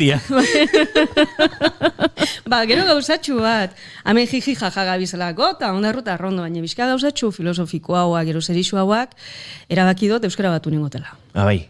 Ados. Beraz, maia beitia eta maia beitia 2.0 kiko ditugu. Bai, gaina, isinen bat asmagentzan neure buru, bai. Euskara batun berbaitxene bani. Bai, egia da. Puri. Puri? Ez. Maia beitia... Ez da izan. Amaia beitia izan diteke. Bueno, entzule izango diogu behaien proposamenak botatzeko. Botazuen proposamenak. Nola deitu barko genioke maia beitiari, ondarru era utzi eta batuari heltzen dionean. Bai, jendeak esaten dit, hola, alien batek hartua bezala, dena, ahotsa dena aldatzen zait, batuan hitz egiten dudanean. Entzuleo, kadarra jotzen ari gara, hemen 4 pertsona gaude, Bueno, gero barrea eskerra mantentzen dudala, doministuak ere bai, baina, bai, klaseakola ematen ditut, eta... Bazuk esan zen momentutan pasako zaren, beraz orain gauza teknikoak datoz. Batuara pasako zara edo ez? Ja, igual bai, jola jarrituko dut, eta ero bukaeran berriro ondarrutarrez, eta gitu. Naizuna. Bueno, zer gertatzen da orduan loerekin? Europatik dator, homogenizatu nahi duten nolabaite irakaskuntza eredua edo? Bai, Europa guztian berdin ebaluatzeko sistema bat izango balitz bezala, gero nik hori ez dakitzen bateraino eramango dan, edo zen bateraino lortuko dan. Eta esan dute, bueno, kompetentziak dira hemen, irtera profil bat dago, hau da, nahi dugu ikasleak modu batekoak izatea, bukatzen dutenean, gai izatea, honekin, ontarako, horri ditzen zaio irtera profila. Eta hortarako du kompetentzia. Kompetenteak izan behar dira, ikasgai guztiek dituzte kompetentzia, funtsezko kompetentzia berdinak. Herritartasunerako kompetentzia, eleaniztasuna, STEM deitzen den bat, artearekiko sentsibilizazio, bueno, bai, denek. Kontua da, ikasgai guztitan ez direla kompetentzi berdinak, funtsezkoak behintzat. Gero, ikasgai bakoitza ditu bere kompetentzi espezifikoak. Adibidez, filosofian da, filosofoen arazoak ulertzea, argumentatzen jakitea, informazio modu dukean aurkitzea. Orduan, guk azkenean ebaluatu behar duguna hori da. Orain arte ebaluatzen zen, zenbateraino ulertu du Platon. Eta Platonen ezagutza du, 10-tik 4, 10-tik 7, edo 10-tik 10. Orain ez. Orain, ebaluatu behar ditugu kompetentziak. Era ulertzen duen Platonen burua usteak zein ziren, edo zergatik patron... Gai da filosofoen burua ustak ulertzeko, gai da mundu argumentatuan idazteko, ja ez da inbeste zer. Edukia bigarren maila batean geratzen da. Badaude oinarrizko ezagutzak. Baina bigarren maila batean. Orain, eskuartean dugun horrekin egiten jakitea da. Gertaliteke entzulea orain txentzuten aritzea da pentsatzea, ondo, ez? Honek zentzua dauka, kompetentzia batzuk garatzea eta jakin beharrean Platonek zer esan zuen hemendik ona edo atik zetara, ulertzea baina, pentsatzen dut, baina bat ere badagoela honen guztiaren atzean. Baina bat da, kompetentziak ebaluatu behar direnez, eta kompetentzia asko direnez, denbora guztian kompetentzia horiek ebaluatzen bagabiltza, noiz dugu ikasgaia erakusteko denbora. Ze, edukia eman behar da eta landu behar da. Gero lanketa hori, neurtu beharko da modu desberdinetan. Baina azkenean, izugarrizko laberintoa da guztia, oso ez da batteri intuitiboa, mila buru hausten maten ditu nota jartzerakoan, noten justifikazioa eta bar. Eta niri ematen didan sentsazioa da azkenean lege honekin egiten dutena da dena neurtu. Dena neurtu gainera mundu ponderatuan. Osea, ja nota ez dakigu ikasleak zen nota aterako duen. Ez da batez besteko huts bat. Eta adibidez, lehenengo ebaluaziokoak imaginatu, laburpena egitea, ez? Lehenengo ebaluazioko laburpenak eta hirugarrenekoak ez du pisu berdina izango. Hirugarrengoak gehiago du. Hori da, suposatzen delako ikasketa prozesu bat egon dela. Tendentzia bat eragiten duela.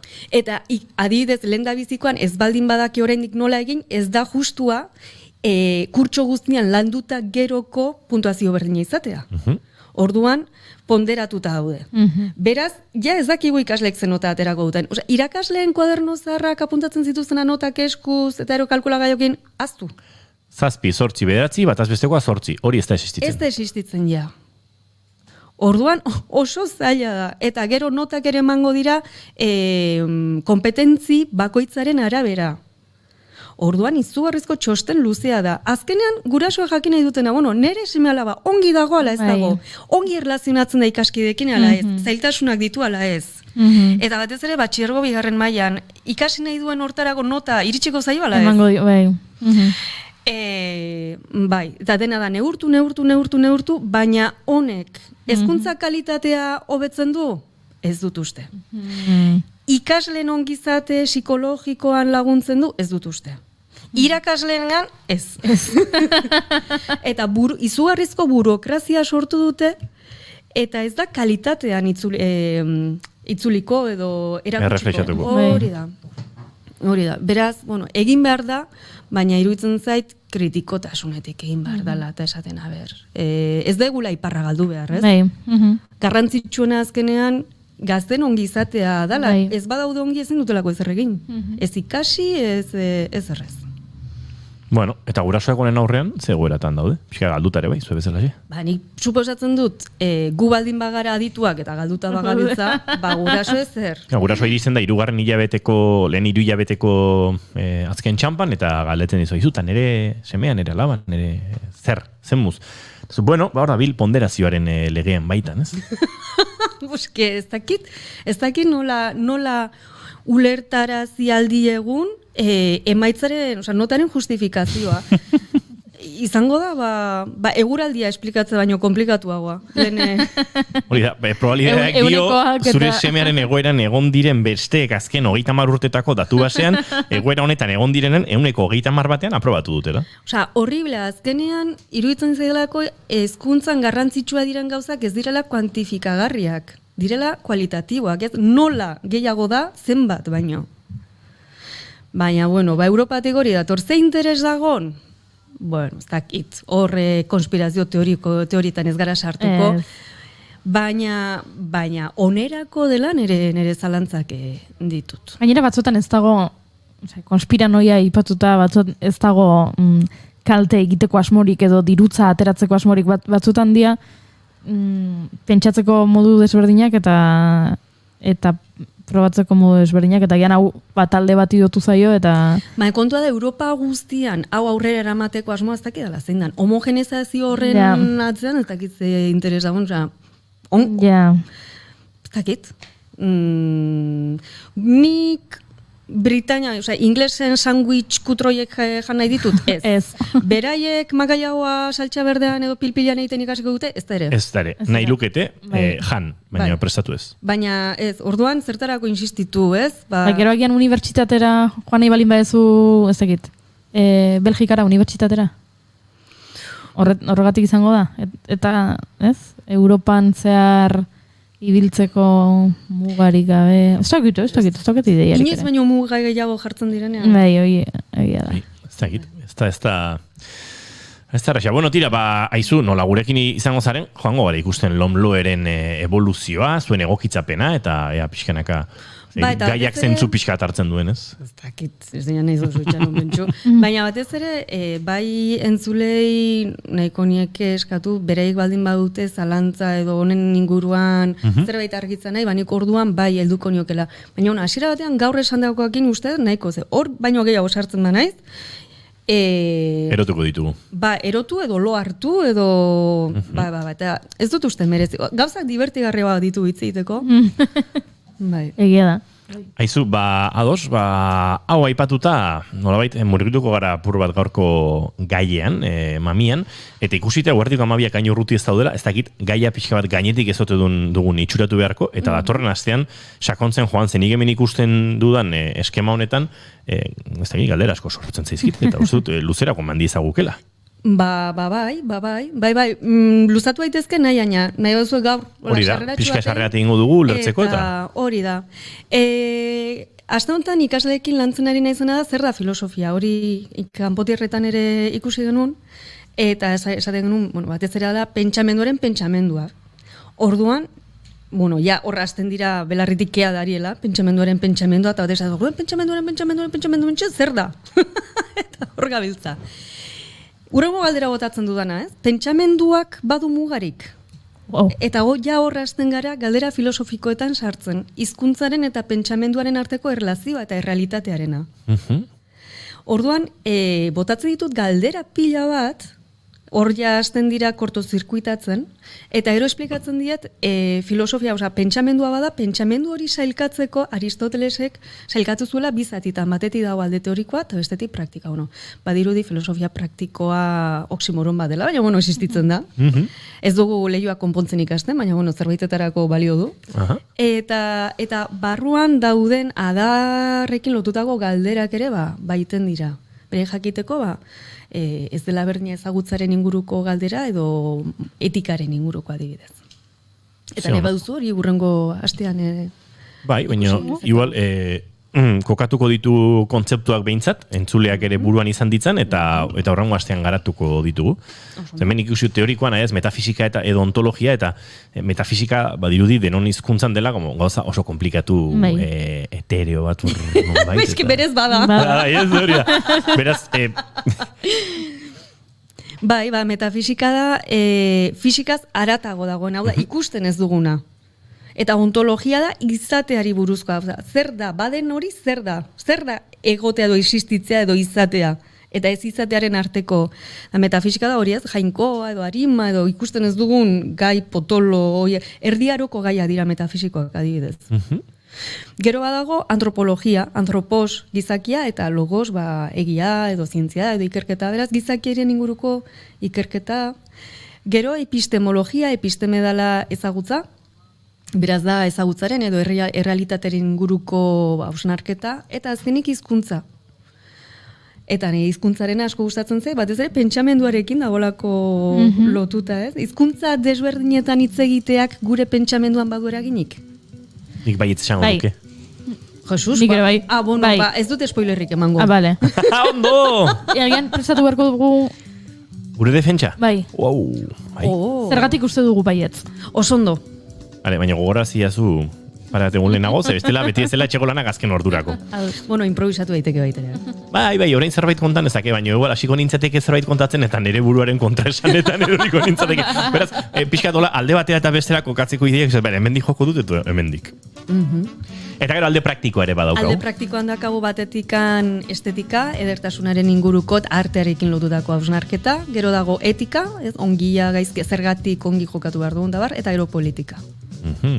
Politika hitz larriz edo hitxez, nola dago? Zein da desberdintasuna? Ez dakit, erengoan auki genuen eztabaida luze bat, lankide batekin, politika alderdikraziaren edo zentzu horretan, ez? Non ulertzen den ezkerra eta eskuina alderdi politikoak eta bar, eta politika espazio handiago bat bezala, ez? Aipatu dugu inoiz, intimoa politikoa dela, soziala politikoa dela, izaki politikoak garela, ez pixkat zabalagoa ote dan espazio horretan. Nik uste dut hemen definizioan biak uztartzen dituala. Azken bian, Jose Azurmendik erakutsitako bidea jarraitzen dut, etika da bi pertsonen arteko relazioa, eta politika da hirugarren bat sartzen den momentua. Ara, ze ona. Eta adibidez, kuadrilla ere politika da. Ba, liderraren inguruko hausnarketak, eta... Bai da. Interesgarria. Oso. Baina, gauza esan gaizut. Denborarik ez daukagu. Gai bakoitzari helduta luzerako daukagu, ze ona, era berean. Zoragarri, izuen Maia Beitiarekin filosofia zariko gara, hementxe bigarren kafean, gaur lehenengo nolabait aletxo gure divagazionetan ibili gara, eta aipatu izkizuegu, abia puntu izango diren gaietako batzuk, hemendik aurrera gauza asko sortu daitezke, beraz, ez zuek ere galderarik, proposamenik, zalantzarik balin baduzue, idatzi guri, itxatetik, baita WhatsAppetik ere, 688 5 berriro esango dut, 688 5 Instagrametik ere idaz dezakezue, e-mailez, bigarrenkafea@gmail.com, eta hartara, zalantzak argitzen saiatuko gara, ez da beti erresi izaten, baina izango da. Maia Beitia, plazer bat zu bueltan izatea, eta... Eskerrik asko, zeuei eta eskerrik asko entzulia ibebai euran arretiatxi. Bai, eta egun batzutan jarraituko du gaiarekin. Goiuri Zeizarandia datorren astelener arte. Epa! Eta zuek entzuleok asteburuna pasa, eguzkia dagoeneko Euskal Herrian agertzen dabil, eta, honek ere emango digu, prebizio klimatologikoen inguruko hausnarketetan murgiltzeko aukera ondo pasa asteburua, eta astelenean 10 eta 5 hementxe behar zaituztegu naiz irratian bigarren kafean zaindu asko.